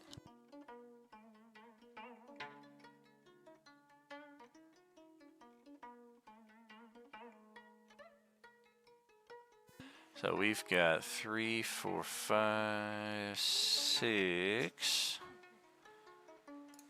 Yeah, we'll start with that. Okay, well, Ridabru has drawn the short straw.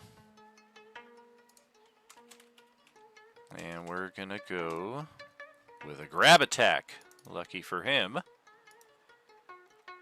That is going to hit on the money, 17 AC, so our Teenage Mutant Ninja Turtle is grappled.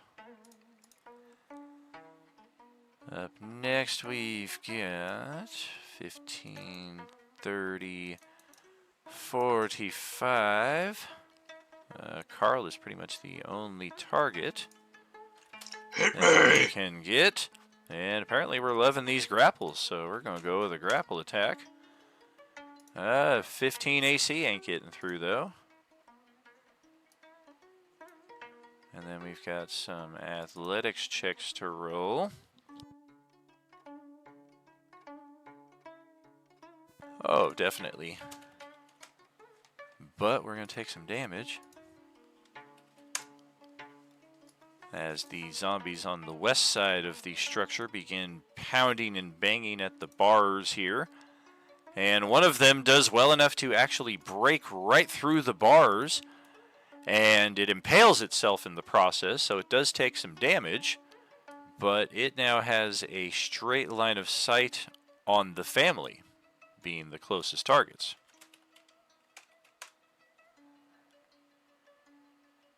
And oh damn, it's going for the boy, who thankfully is now garbed in some leather armor. Going for a scratch attack. And that is an 8 armor class. Wouldn't have hit him even if he didn't have the armor on. So good start there. This one sees the opening, though. We're just going to go and follow you through. That's 20, 25, 30. And then, yep. We're going to go after Yesna, the mother. Stop killing all our NPCs, Daniel. God. Why'd you guys leave them so exposed over there? You knew there were windows. We didn't put them there. You put them there. Yeah, that was their best possible spot because they didn't want to be in the middle of the combat. But you guys should have foresaw. That's right. So we're going to go Daniel, after... you hateful bitch. Hey, I'm not the hateful bitch. That's just the quote. You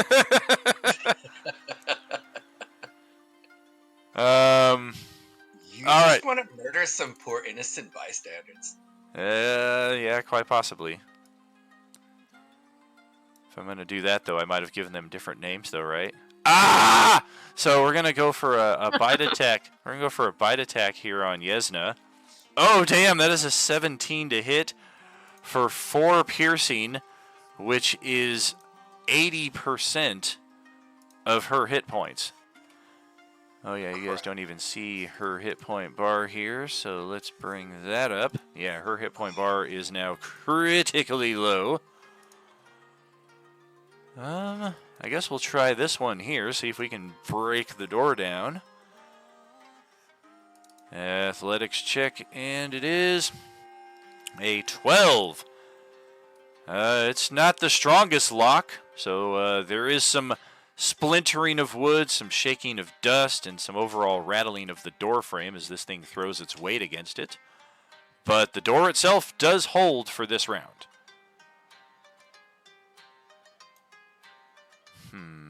Yeah, we don't know what's over there, so this could be 50-50. And 50 to the left. All right. So we're going to 10, 20, 25, 30. Oh, glorious day. There's a hole in the window. 35, 40, 45. Oh, look. The husband is perfectly within my reach. And we're going to go for a bite attack on Avarice here, which is going to hit even with the leather armor. And that is going to deplete all of his hit points. Damn! So now we get the free bonus action bite attack, which also hits. So now Avarice needs to roll his con save, which he makes on the money. Actually, he got an extra +1. He has a +1 to his con. Despite that, though, he does take a failed death save and is 1 level of exhaustion. That is the effect of a successful save. So he is down, unconscious, dying, but not in zombie form transformation here. Some of you guys need to get over there. Yeah, I think Tawny will head that way. And that is, I believe, it for our zombies. Yeah, there's no more trying to come in. So we will pass it over to Red's turn here. And he is gonna... Well, we get advantage on this guy because he's grappling us, so why not? Well, heck yeah.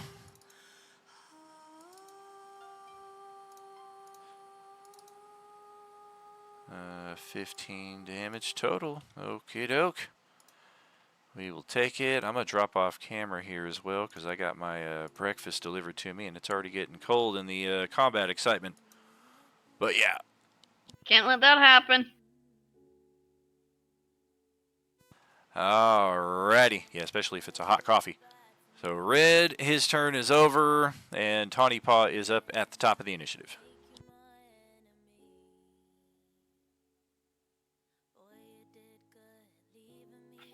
Alright, Varys, you think you got this door?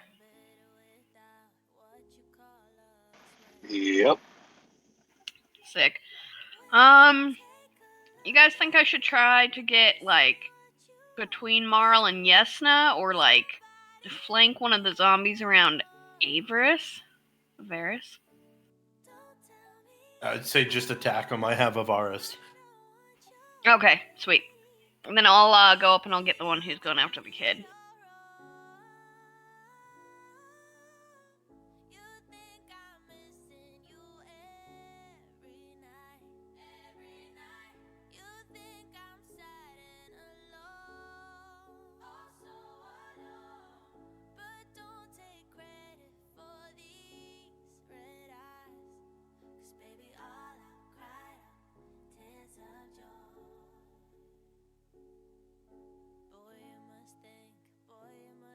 And that's not including the rage damage, because I'm not raging.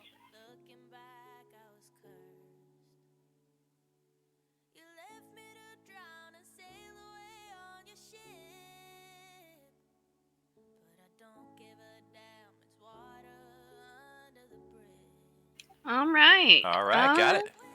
And I think that is all Tawny can do. Okay. Let's get that ready to action marker off there.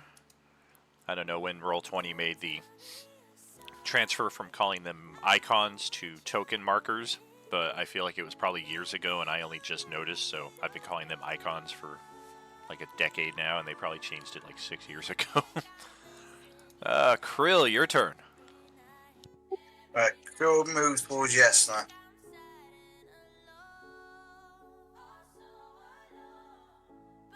And then he attacks the one that was attacking it just now with his short bow.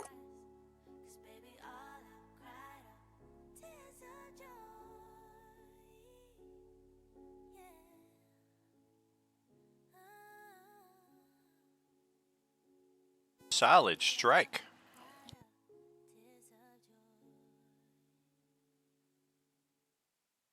And this one here, since it's still blinded, I basically just got it kind of like entangled in the clothesline out here, as it's unable to really be as effective as it would like. Anything else with Krill's turn there, though?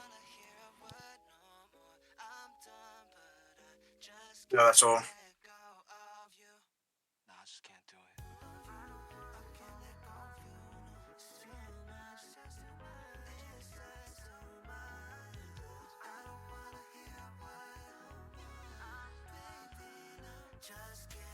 All right, so I am going to leave the zombie that's next to me.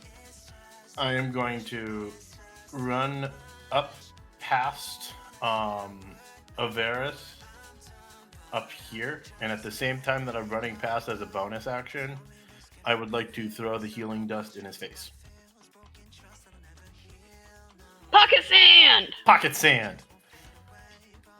Oh. Did I miss? Did you disengage? Because otherwise I get an attack. No, it's going to be attack of opportunity. All right. Well, we're going to go for a... Thankfully not a grab attack. That would suck. It's going to try to scratch you, though. 14 AC. Oh, no, I have an 18. Oh, yeah, nothing doing.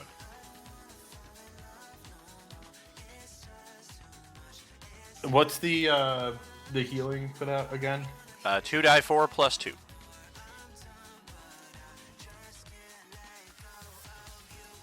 That should heal him all the way back to full unless you roll minimum. Yeah. He got 8, yeah. Yeah, And he then only needs as an 5. action, I am attacking the one below me. All right.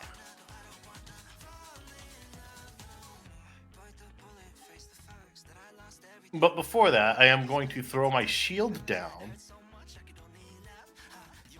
and do two-handed on the Warhammer.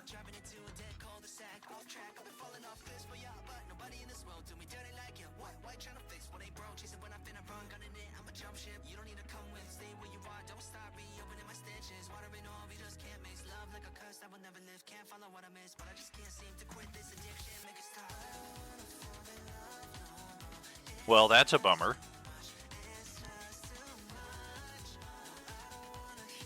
Somebody's been waiting for this moment, though. Their whole objective is to add shields to the undead collective so that they can create a massive fortress of shielded zombies, the likes of which no one has ever seen or can possibly touch. So, yeah, we're going to snag those fallen shields and get the hell out of here. Just kidding. The zombie Tetsubo. Step 1, shields. Step 2, who knows? Step 3, profit. Krill has not yet had time. We do need an hour's short rest to attune to an item. That is the end of my turn. My new AC currently without my shield is 16. All right, so Carl is up next here.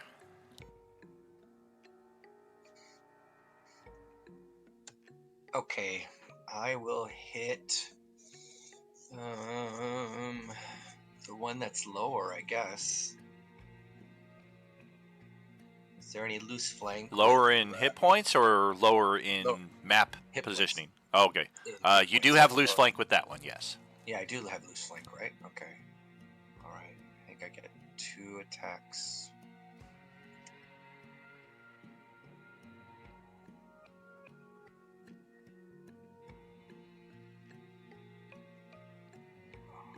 Thank God for the loose flank. I rolled 2 natural ones. Okay, I'll add the D4.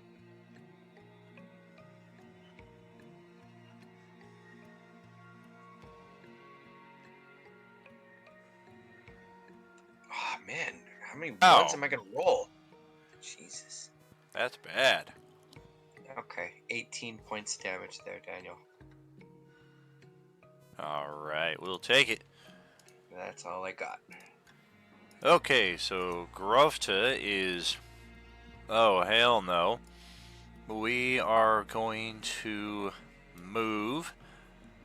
We're going to disengage, grab. This is where the mechanics get a little fuzzy, but it is a child we're talking about here, so I imagine the amount of objections will be 0 to 0.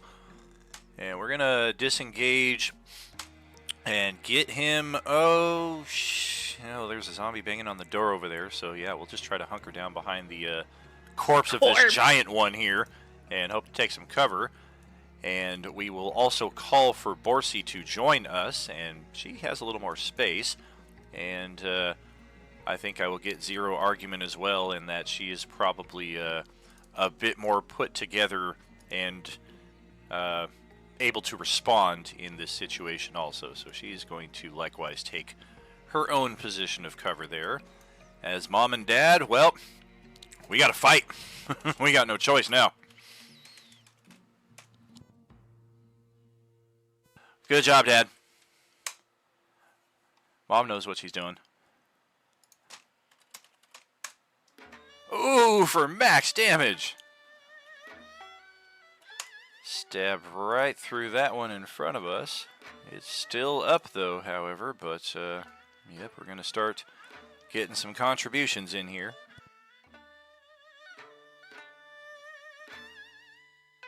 And Sahar, that is over to you. So I'm going to move up behind Yesna and use lay on hands on her.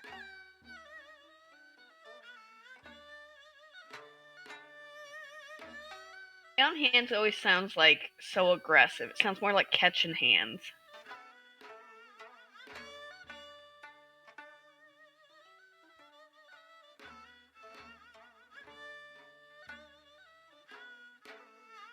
I'd like to see a paladin one day in the theme of Braun Strowman, though. Like, you're going to get these hands, but, like, in a gentle way.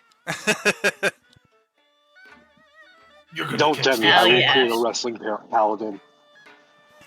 I will create a wrestling paladin, and I will talk like Braun Strowman the entire time. Do it. You're going to get these hands. Love Braun Strowman.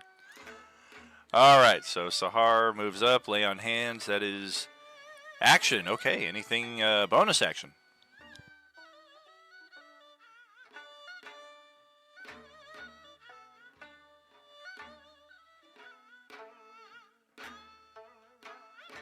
No, I think that is going to be the end of my turn.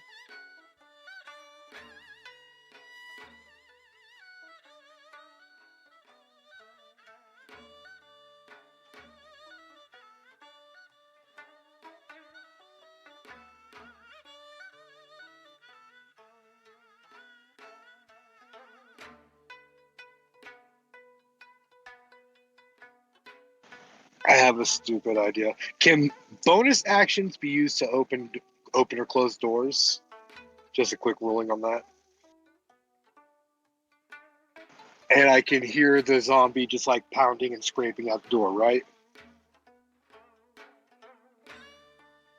Okay. Free action.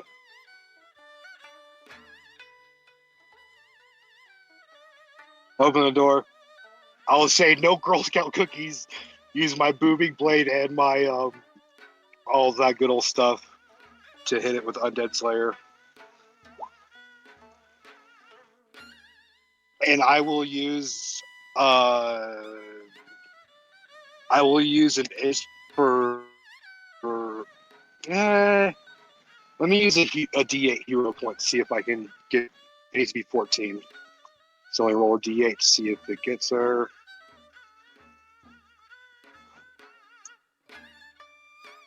Yeah, I'll get it.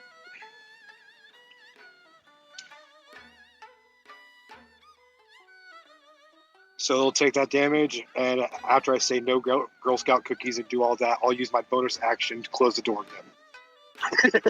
All right. And Very nice. Thankfully, this is a simple enough door that closing and locking it can be done in the same free or bonus action. So, this thing can't just respond with its own open the door and be like, yeah, I can do that too. A more stalwart door or a heavier door, though, we're probably talking different action economy, but yeah, right now this is almost like a swinging saloon door with a very simple lock that this thing just can't seem to break through. I just like the idea of I just like the idea of opening saying no Girl Scout cookies, stab, and then closing the door. So our zombies will go up next. I think the blindness on this one goes away after the one round, yeah? Was that correct? Yeah, it was just until it's the after of its next turn, so it stumbled around blindly, and now it's fine. Sounds good. Well, we've got 3 options with this zombie. Let's see what we're going to do. We wrapped up. All right, it could go up here and assist its buddy in opening the door here. Teamwork will definitely break through that door.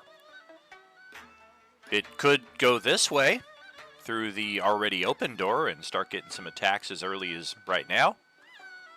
It's going to try to bash through the bars. Bring it. So, athletics check is a mighty 10. It just bruises and beats itself against these sturdy bars and gets no forward progress. This one is likewise going to try athletics to break this door down. There we go. That's the threshold. Last round. Nope. This round. Yes. We're in. How dare you? Let me guess. It's going to try to grab you. I don't want Girl Scout cookies. But we've got Thin Mints. All right. Not a man. I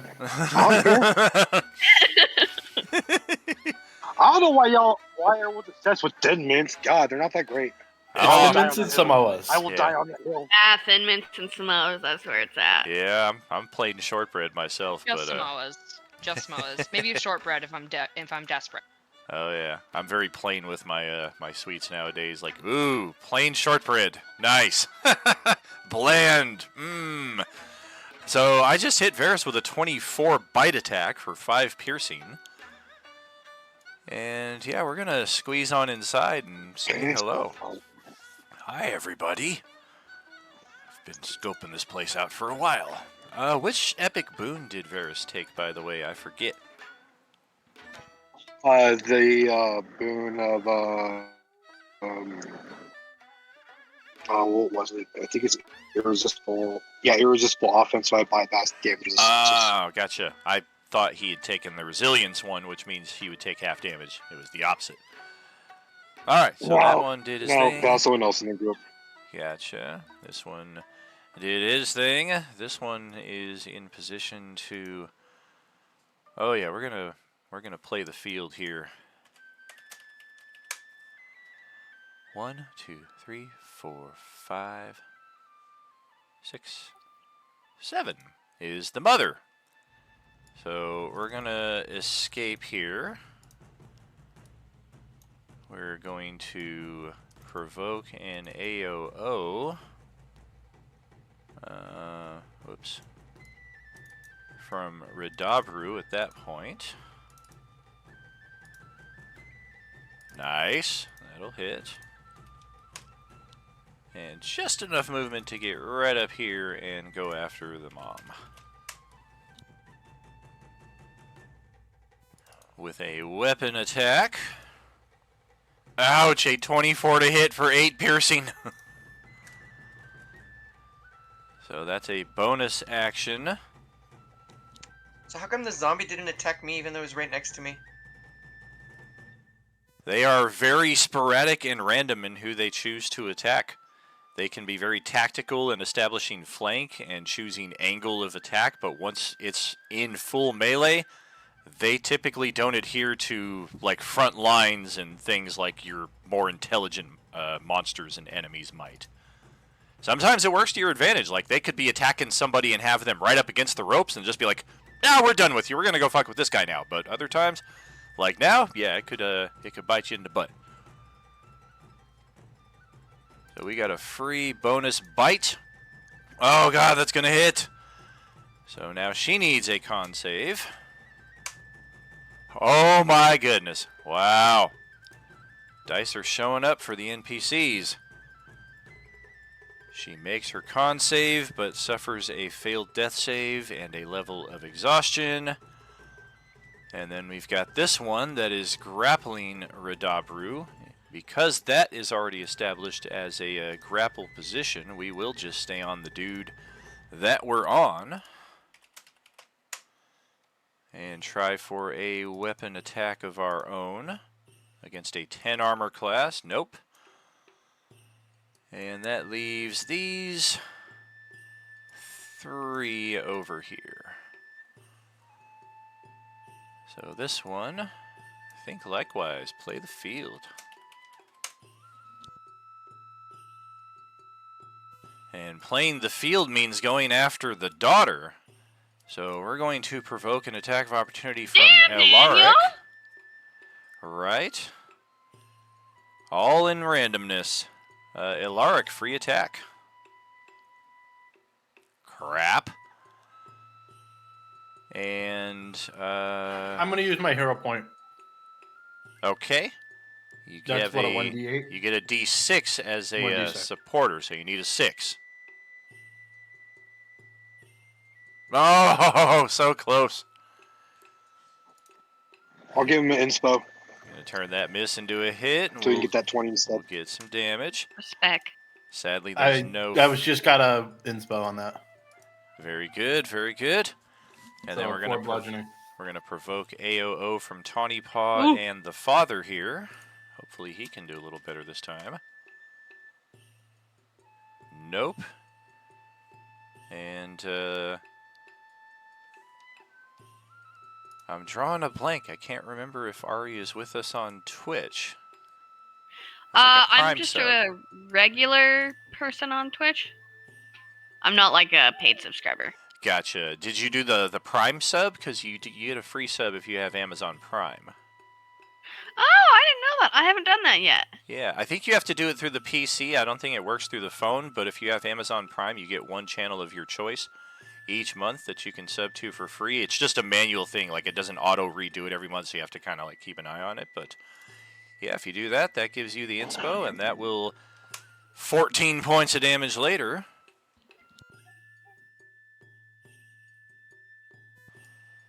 And, well,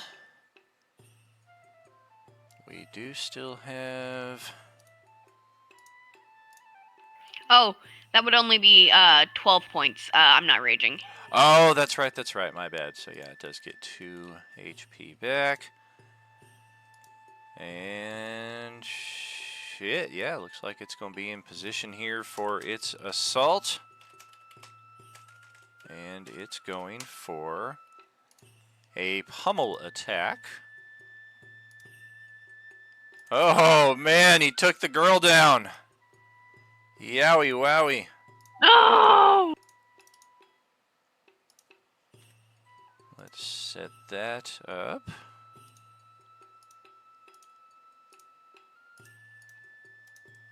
And then the free bite attack to follow. Wow. Man, these things are freaking turning out huge for these freaking death saves. Alright. Time for her con save against the infection. Well, the best I got is a 12. Does anybody want to throw her a hero point? Or an inspiration? I'll what does throw she an need to roll? inspiration. She needs to roll better. Alright, we're going to try an Did she roll a entirely new 12? set. She got a 12. Hero point might help that more than an inspiration. She might roll worse with an inspiration, guys. Very possible. She does get 2 more rolls. What does she need for the hero point? She needs a 6 or better. Oh, she needs to roll an 18? Yeah, the Agent Orange virus is a DC Yeah. 18. Oh, they're both bad. How did you not know that? I forgot. I didn't play last week. I've only played one session. I still remember all the stuff. I guess I'll put in one of my hero points also in there. Let's So see what it's she roll gets a on. D8. Let's You see want me what to she roll it, or gets. do you want to roll? Let me check Okay, her so rerolls inspiration first. first. Yeah, Okay. let's see what she gets first. Okay. 7 and a natural 1. So yeah, 12 is our best number. So yeah, now a D8. Go ahead, roll that, Okay. Steven. Oof. 6 or better. 6 or better. That's Oh! God damn it. No! Oh boy, oh boy. And let me just copy this over as a reminder.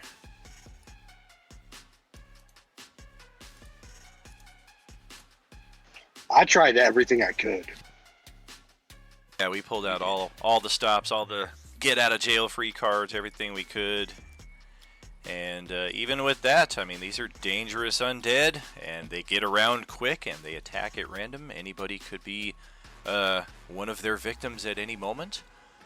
Best case scenario would be to just die, but in the worst case scenario, you return as one of them.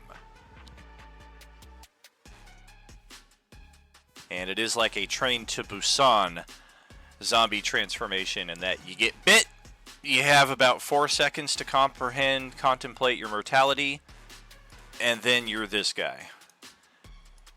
And just like that, a rather harmless NPC becomes a very dangerous foe for us to encounter here. Let's check what this guy's going to do. He's going to play the field too, but now the field has one less. 1, 2, 3, 4 was the little girl. Now it's Varys.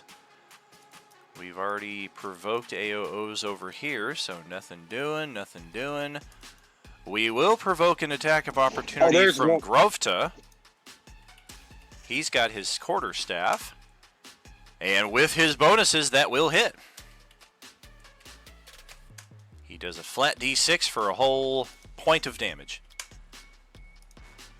And then, yeah, we're going to go after The one Varys thing I again. forgot to mention, with the one that came through the door that I closed and everything, he was under the effects of Booming Blade, so he does get 1d8 for extra moving to okay. 5 feet. Sure. So I'll roll that. Go ahead. The one that just stepped up on you Very good. got a 23 to hit for 6 damage with a scratch slash.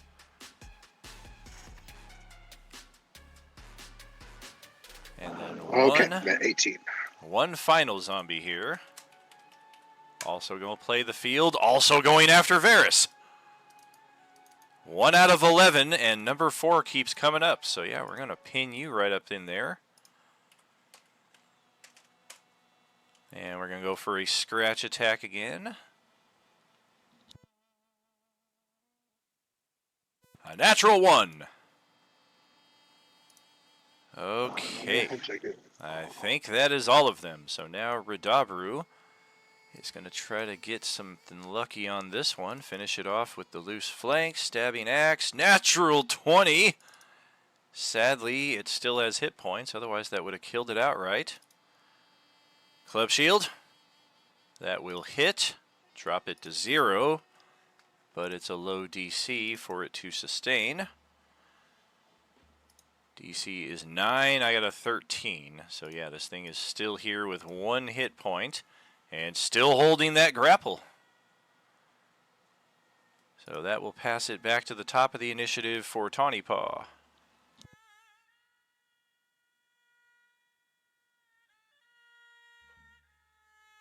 It's getting pretty gnarly in that corner. Look at that chat log. Oh yeah, Look at that chat log. Oh, instant long rest. Yeah, Gives look him at So that. I have gifted Tawny Paw an instant long rest, which would give her back all her rages, I believe. Take a long rest. Right. I have a 10,000 get your buildings Beskar coupon that I'm using with the 5,000 in chat. Is it 15,000? Oh, I guess it is. I thought it was 12,000 for some reason. All right. 15K, yes indeed. Instant long rest is instant. No action, no nothing required. You just Popeye, get your spinach, and you are fully recharged. Full hit points, full action abilities, and you are good to go. Very nice. Woo! Hell yeah! Thank you very much. You are bathed in the moonlight of Saloon and are refreshed.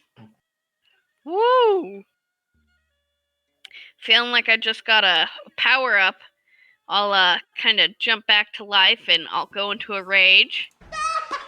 You're gonna die, clown! All of a sudden, Feels enraged. good.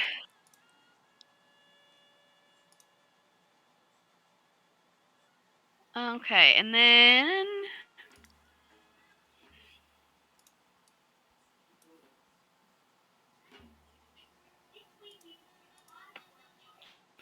I'll move up on these zombies. All right.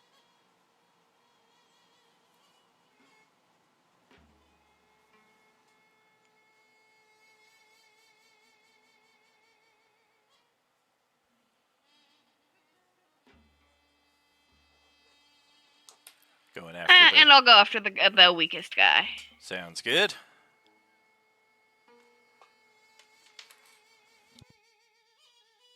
That sucks. Now, if you have that Prime sub, that does also come with a hero point each week as well. So you could roll a d6, and if you get a 4 or better, turn that miss into a hit. I'm down. How do I roll the 1d6? /R space 1d6. Or you can use the dice roller on the left side of the screen if that's easier.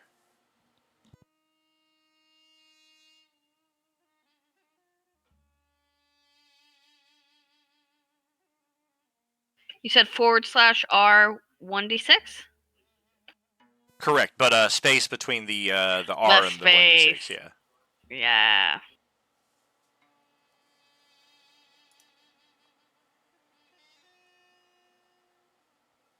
Oh, we needed a 4. Shite. Oh well, it wasn't meant to be. I guess. All right. Roll the attack again. I'll spend an inspiration. All right. Oh, thank you guys. Team effort.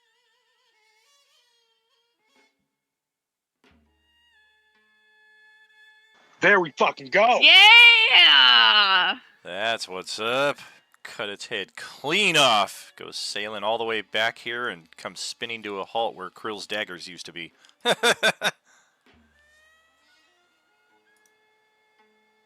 Hell yeah. All right, and that'll be well. Actually, if that zombie is that zombie still kicking? Oh, it's dead. Dead. Okay, then I will take his spot. All right.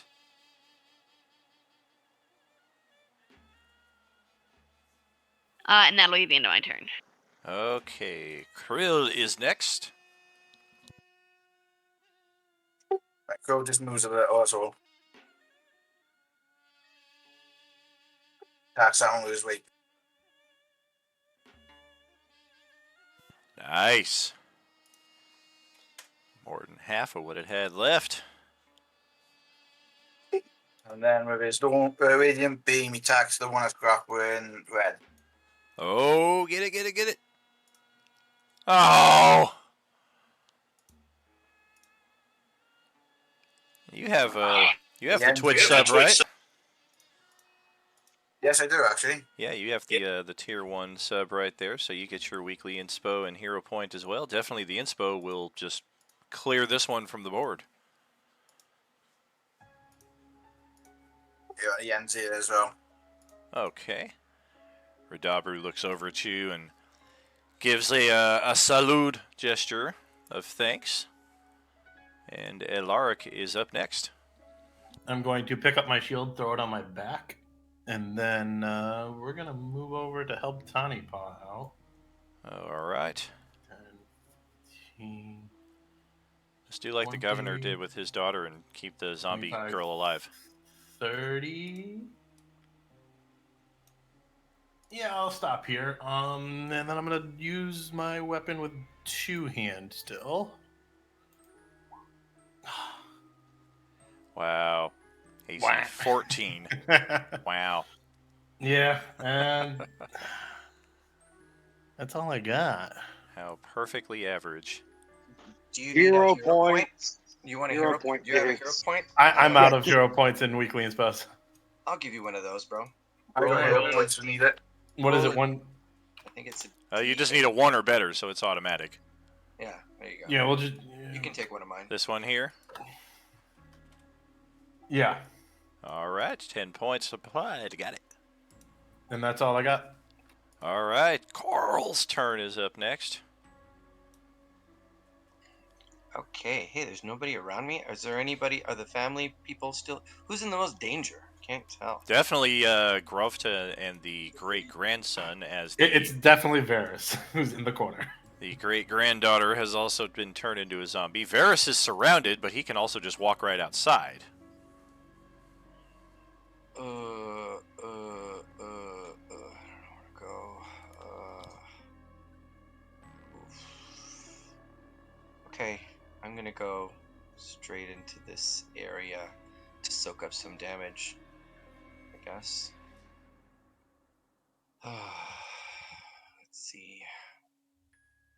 Hopefully, got all these frickin' sirloin steaks here, and then the filet mignon that is Carl Vidar with his 86 hit points, and these zombies are just like, nah, we don't want any part of it. By the way, you should be regenerating 3 hit points per round with your super or your tier 3 subscription there, so you should be back to full. I forgot about that. Oh, good.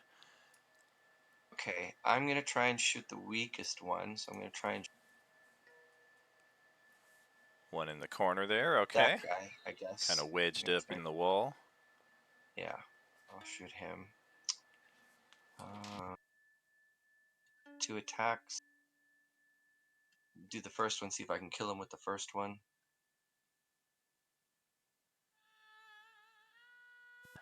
Extra die 4.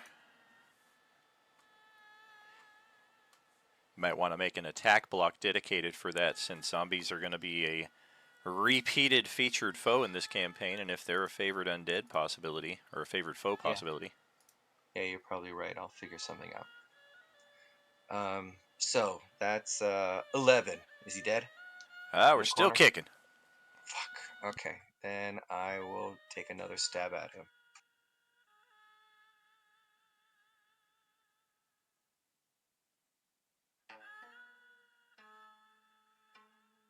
That will Another 11. bring its existence into question. 11 plus 6, I need to be, or 11 plus 5, I need to beat a 16 DC, and I got a 10. So yeah, another crossbow shot through the eye, and another dead zombie. That's my turn. Okay, so Grovta is going to essentially reverse what we did last round with many a tear, protest, curse at the unfortunate demise of the granddaughter, the great-granddaughter. And yes, we will disengage, back away, and kind of snarl at the father for not doing more to protect his own daughter. Hasn't landed one single attack this combat yet. Good job, Dad. And with that in mind, oh man. Yeah, I feel like this is a morale check.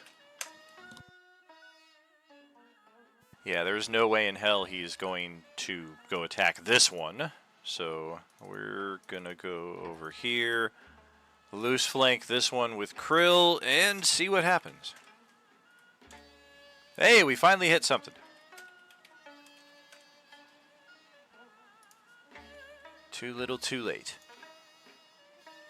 Mom is unconscious and in death save mode. So she needs to roll.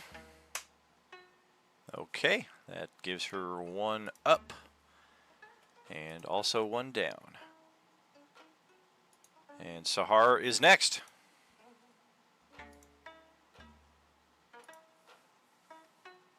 Alright, I'm going to attack the orange below me with my halberd.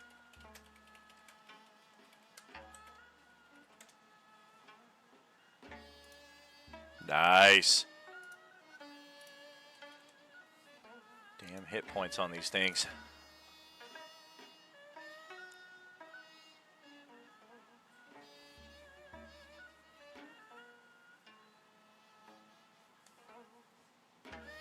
And that's about all I can do.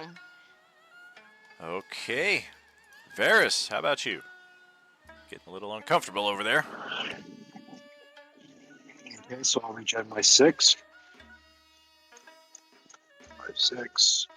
That puts me at 24. And I'm gonna attack one of them below me with booming blade and my dagger, because that's probably the best I got. Solid combo. I forgot to move back. Sorry, I'll put my guy back where he was. You can get some flanks. Oh, very cool. Yeah, so now it's under the effect of booming blade. So if it moves 5 feet within its next turn willingly, he'll take a D8 of thunder damage. Is it more than And, 5 feet from where it starts, or more than 5 feet in general? Like, what if it falls down on the ground and does like the curly shuffle, like like that's kind of like 5 feet. I think it's still willingly moving 5 feet. So yeah. Okay, good to know. But I mean, I can show it again. It says here. Oh no, you're good. I'm If just the being target- stupid. But should I? No, I'm not going to waste my second wind yet. I'll need that 5 minute in a more dangerous scenario. But yeah, so I'll do that and my turn. Okay, zombies are up next.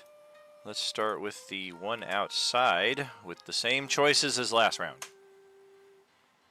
Oh, did I hear something about an open door on the south side? I'll go check it out. 40 feet of movement to get right there, and ooh, turtle soup, my favorite. They talk to each other? What the hell? Oh, Smart ass zombies. yeah, right.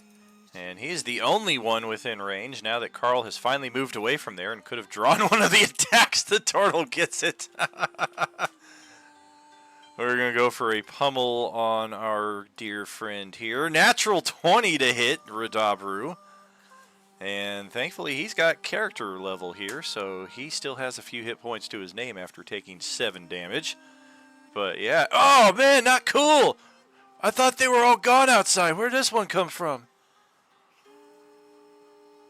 He kind of looks up at the DM in the sky, throws a middle finger. And this one right here, yeah, we're on our last legs here. We're gonna stick with what we got. Sahar is the target for a weapon attack. Ouch, an 18 to hit for 4 piercing. Yep, that hits. Stab right through the side there.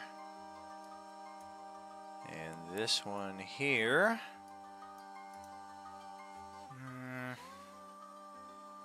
Yeah, we got 4 close by that we'll go for. 1, 2, 3 is Elaric, but that is going to provoke an AOO from Varys as we shift position.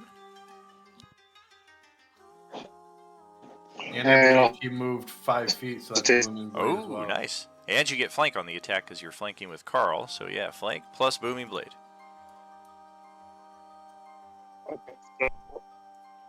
So first, Okay. so D8, so 3 damage, and then a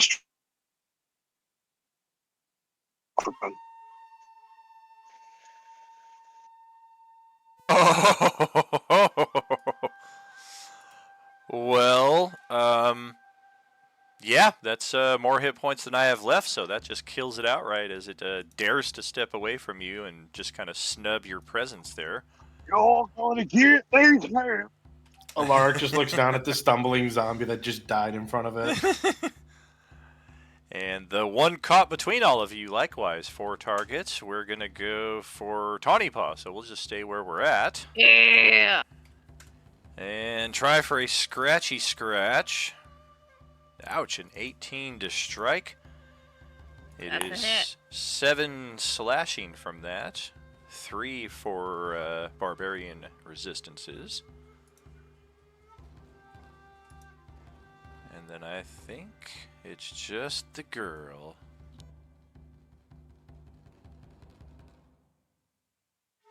And yeah, we've got all of our hit points. We are freshly reanimated. It's a new world. It's a new day. Yes, it is. And we are gonna go after... Come on, Dad. Come on, useless fucking Dad. Number 9. Number 9. 1, 2, 3, 4, 5, 6, 7, 8... 9 is the Dad! If you start at the top row and count like I did, Varys is 1, Tawny Paw is 2, Gravta, Sun, Ilaric, Karl, Yesna, Sahar, Everus. So yes, we will step right over here and go after Daddy Dearest. Don't look at me like I'm frickin' Frankenstein. Give your father a hug. So she's going to go for a grapple attack. That is a 10 armor class. Nothing doing. Thankfully, he's got a little dexterity and some leather armor that you guys were kind enough to equip him with. But he is absolutely mortified at the sight of his zombified daughter approaching him and trying to add him to the ranks of the undead. Radabaru is up. Do I get an attack of opportunity on her?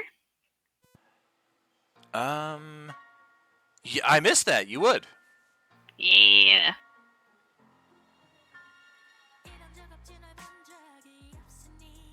Oh, damn!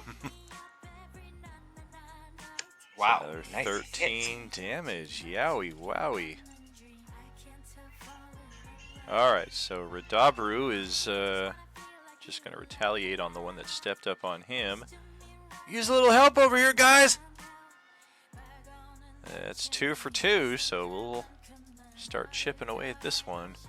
12 damage later. Do we have any... Yes, we do! Let's use our second wind. Woo. A D10 plus the fighter level. Nice! 7 hit points back. That's exactly what he lost, so he is right back up to his max. Never mind, guys, I got it! Tawny Paw is up next. Alright. So there's just the one who's in the middle of the four of us, yeah? As the closest And target, of course, the little Very girl and well. the one with the turtle. Correct, and then we got this Yeah. little one pinned Oh, over yeah, here, that guy too. too. Yeah. Okay. Alright, I'll go after this guy here in the center of us. Oh, and actually, I will also use my bonus action to shift.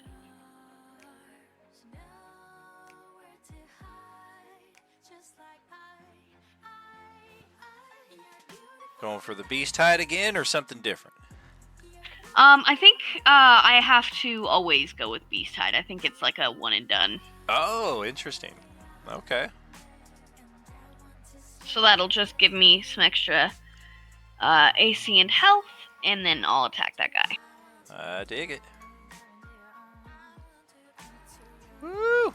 4-month sub right there. Thank you so much. He does have crossbow expert, yes. Does Karl Vidar. Better believe it. Fucking surgeon with that crossbow. Oh, damn! 19 to strike for 12. Crunch. Okay, we'll take it. Ah, and that'll be me. Alrighty. Oh, I shorted the rage damage. There we go. Okay, back to Krill's turn. Right, go to attack the one in front of them again. Oh yeah, crit, crit, crit. It doesn't matter. It's a hit and it's radiant damage. You got it. Then with the beam, I attack the one attacking red. He just kind of looks over at you with like a beaming, like, bro. Like when you assist him with that, like, thank you, man, thank you.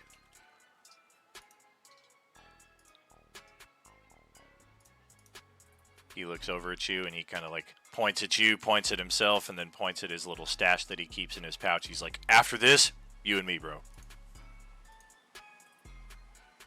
Lucky.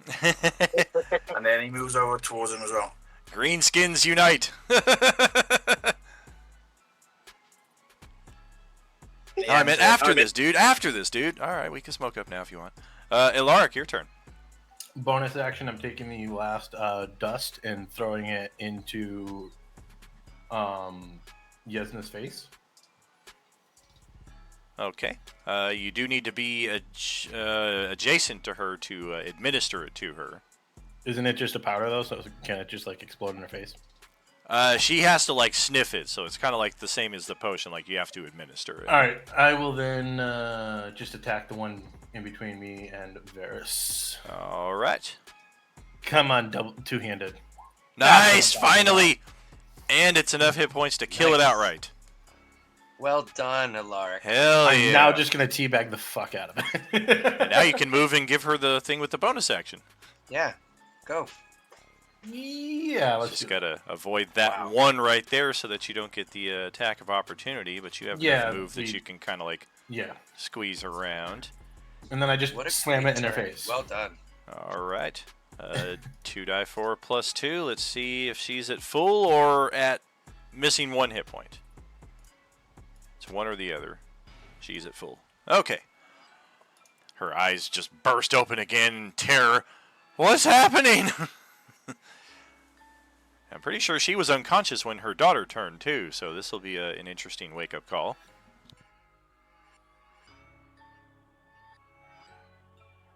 End of turn. Okay, Carl is up. Okay. Carl, there's nobody fight alive around me, so I guess I can move. Yeah, there's just who 2 needs left. more? This one or the little girl. That's the little girl? Correct. Yeah, this is the little girl now, who happens to just. I'm not gonna murder the little girl in front of the mom and have to explain that. Fuck that. Who will? Okay, let's get some flanking on this guy and to it.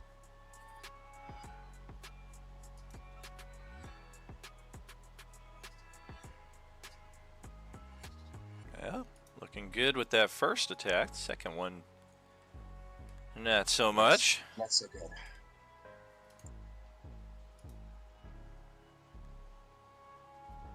So just 12 damage, and that's my turn. All right, got it. Oh man.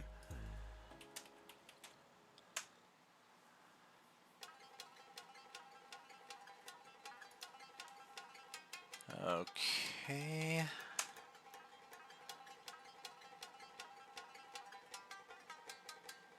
So Grovta starts stuttering and spitting some kind of ramble at the remainder of his family, just telling them to get out of that and get over here to safety. We can't lose another one right now.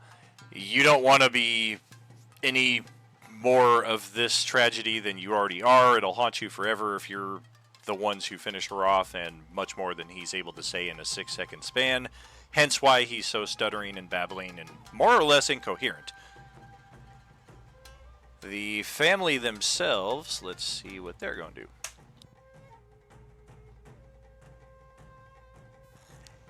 Yeah, his rambling incoherence does make a certain amount of sense to them. So, upon awakening and seeing what has happened, with many, many a tear shed now and many to be shed later, our parents will disengage. Husband more or less has to drag her into here, where they will shut the ever so sturdy paper door here, which will definitely ensure the rest of their survival. And that will pass it to Sahar's turn. With kind of a snarl, but also kind of a mournful glance at the fleeing parents, Sahar's gonna turn and lash out with her halberd at poor zombie Borsi.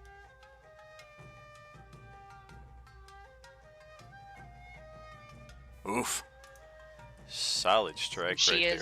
She is now beyond saving, and it's better to just put her down and end her suffering. Yes, indeed. Got that. Anything further?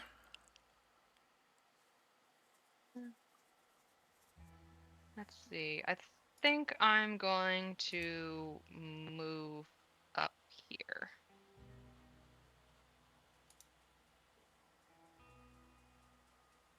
Kind of put myself in between the zombies and the very, very indestructible paper door. All right. Paper Beskar. Varys, your turn. Okay, regen my 6, so I'm back to full.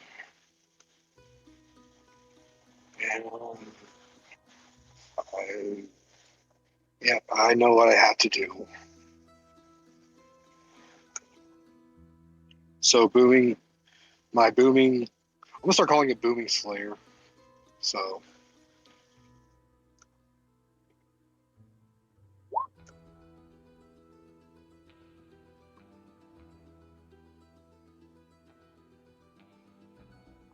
and it's Ouch. also under the effects of Booming Blade.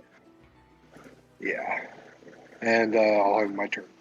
All right. Well, our zombies are up next. Yeesh.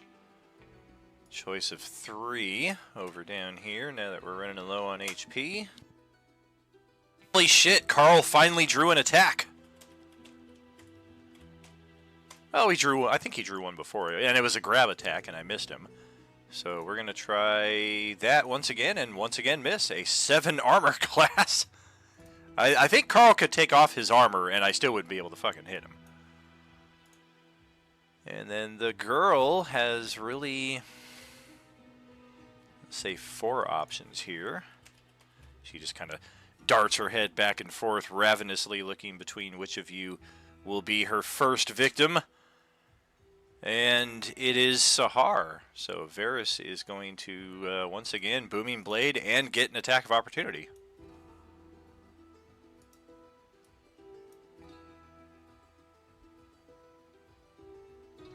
Oh, well, that's... So 2 damage from the Booming Blade.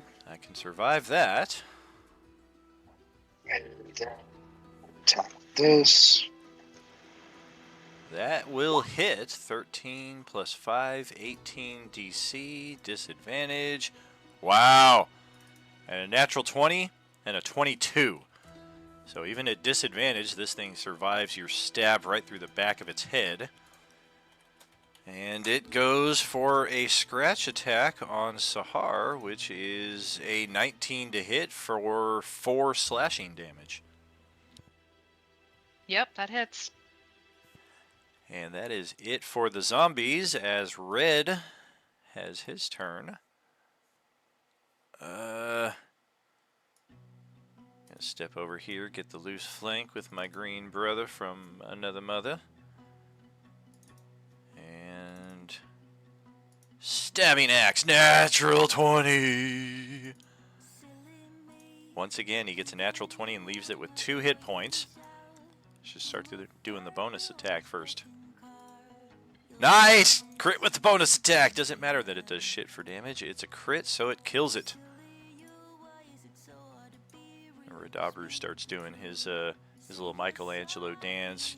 Puts his shell on the ground and does a little spin backwards, a little break dancing, and then comes back up with a high five to Carl standing there next to him. And then he points over at Tawny Paw, almost as if to say, "It's your turn, girl." Alright. And we have 1 left with 1 hit point. Let's hope I can do this.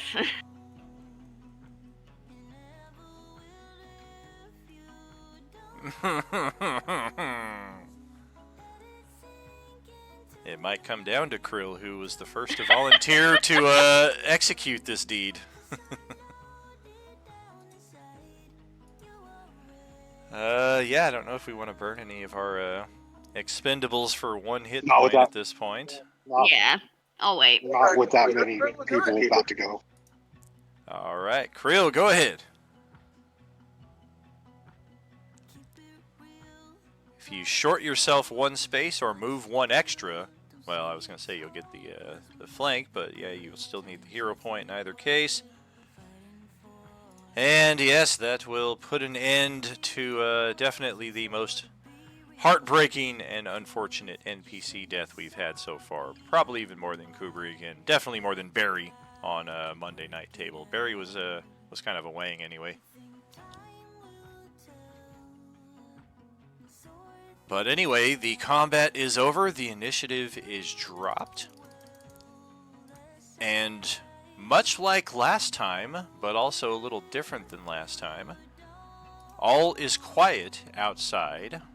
And as I was saying, different, there's not the existential dread and anxiety that you are about to be discovered and rooted out of here at any moment. You guys didn't make a great degree of noise here. The monster, the giant, would have probably made the most noise, but all it really did was unburrowed itself, roar once, and then walk inside and get killed. So overall, you guys were pretty stealthy about this. So this might be an opportunity for at least a short rest, if not more. And that is something that we can either wrap up here at the end of the session or possibly leave as our to be continued for next time around. I want to loot the big guy.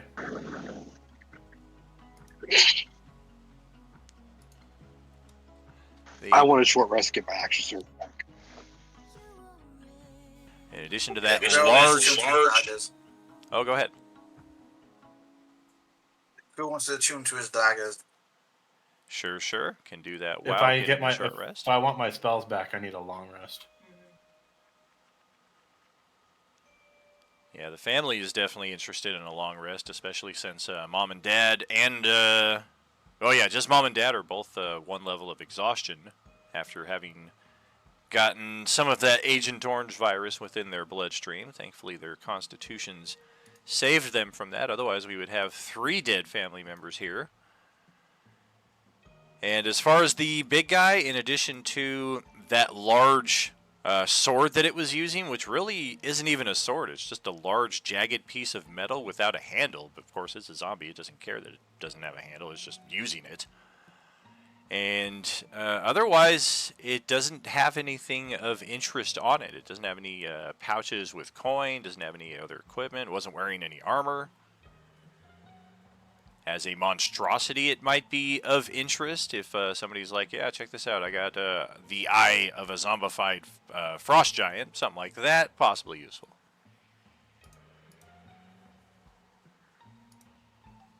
Okay, I'm going to re-equip my shield and then pass out because I'm tired. So are we going to try for a short rest or a long rest here? And are we I'm going in favor of a long rest. Are we going to sleep with the carcasses in here, or shall we sweep them out into the yard? Should take the girl somewhere else.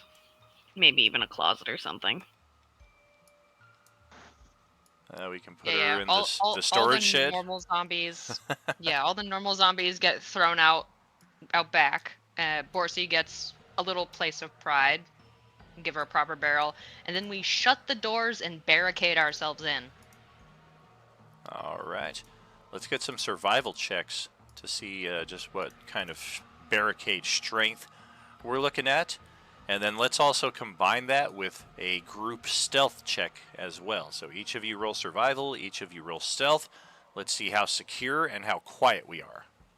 If you're sleeping, though, you might not need to have your heavy armor penalty in place. I mean, maybe you keep your armor on while you sleep, in which case, okay, I guess we do keep it. But otherwise, if you're truly like unburdening your gear and getting some rest, then yeah, those penalties would no longer be in place.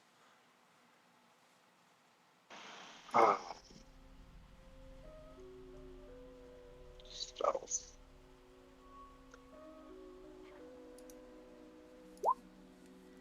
Man, what are these rolls?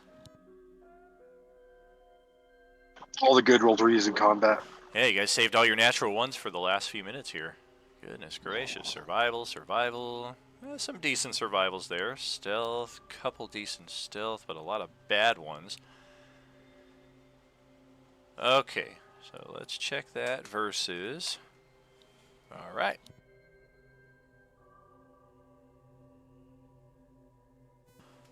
So barricade-wise, you guys think you're pretty good. Salvaging some of the materials from the storage shed and from the little barn area out in the front. You're able to better secure some of these windows, and even if not secure, at least block direct line of sight so that a passing zombie won't see one of you guys or hear you snoring in the middle of the night. Stealth-wise, though, there are numerous instances throughout the night where one of you just rolls over and knocks over the metal something or other that's a piece of your gear, or your backpack falls off of a shelf. Any number of things that just kind of cause everybody to instantly clinch and be like, and then a few minutes go by and, okay, I think we're good. Let's go back to sleep. And then whoever's on watch at that point is just a little more attentive for the next half hour to an hour before they themselves are convinced, okay, I think we may have found a safe zone for tonight anyway. This may not be a place to return to every night in the hopes that we can get a long rest, but for tonight, chance seems to have been on our side. So go ahead, click that long rest button, get that knocked out, and that is where we will pick it up from next time around. No need to track initiative as we are not in combat. So I'll just get us back to the main screen right here and to the closing screen right here.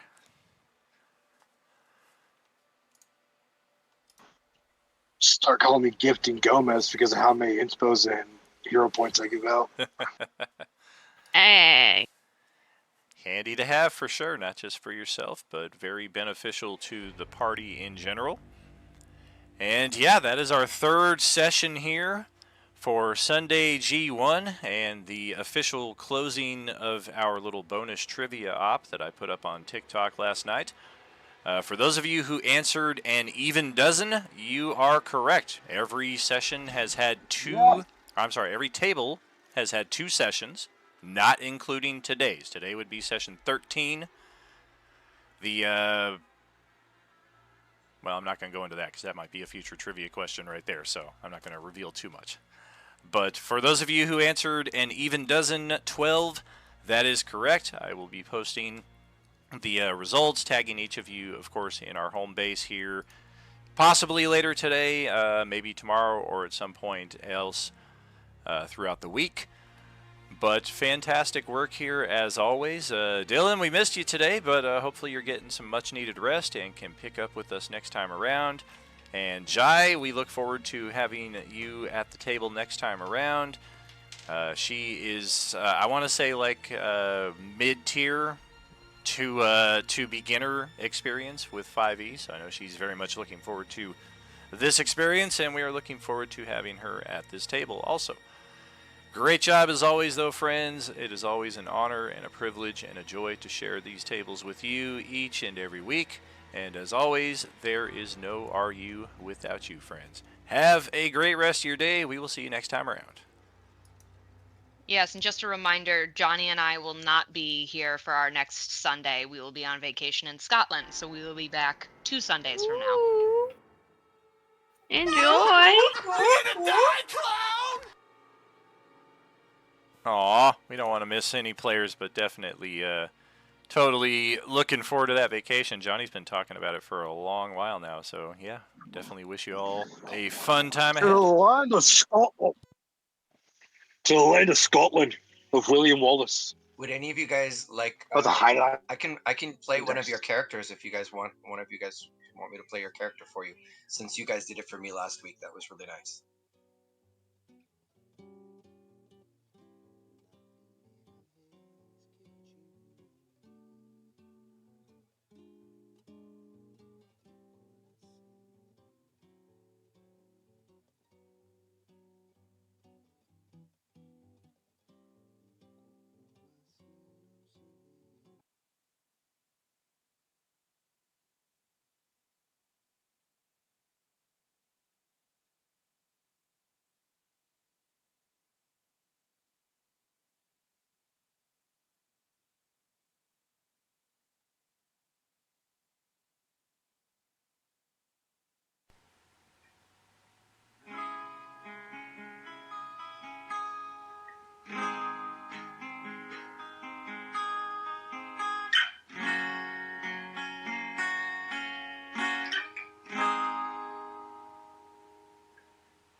alone.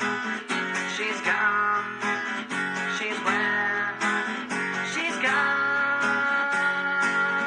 She's gone. But she never seemed to notice when I touch her skin. She shrugs her shoulders and she looks the other way. She took all she was given and she threw it all away for a bottle of half full of accents from red to gray. And she never seemed to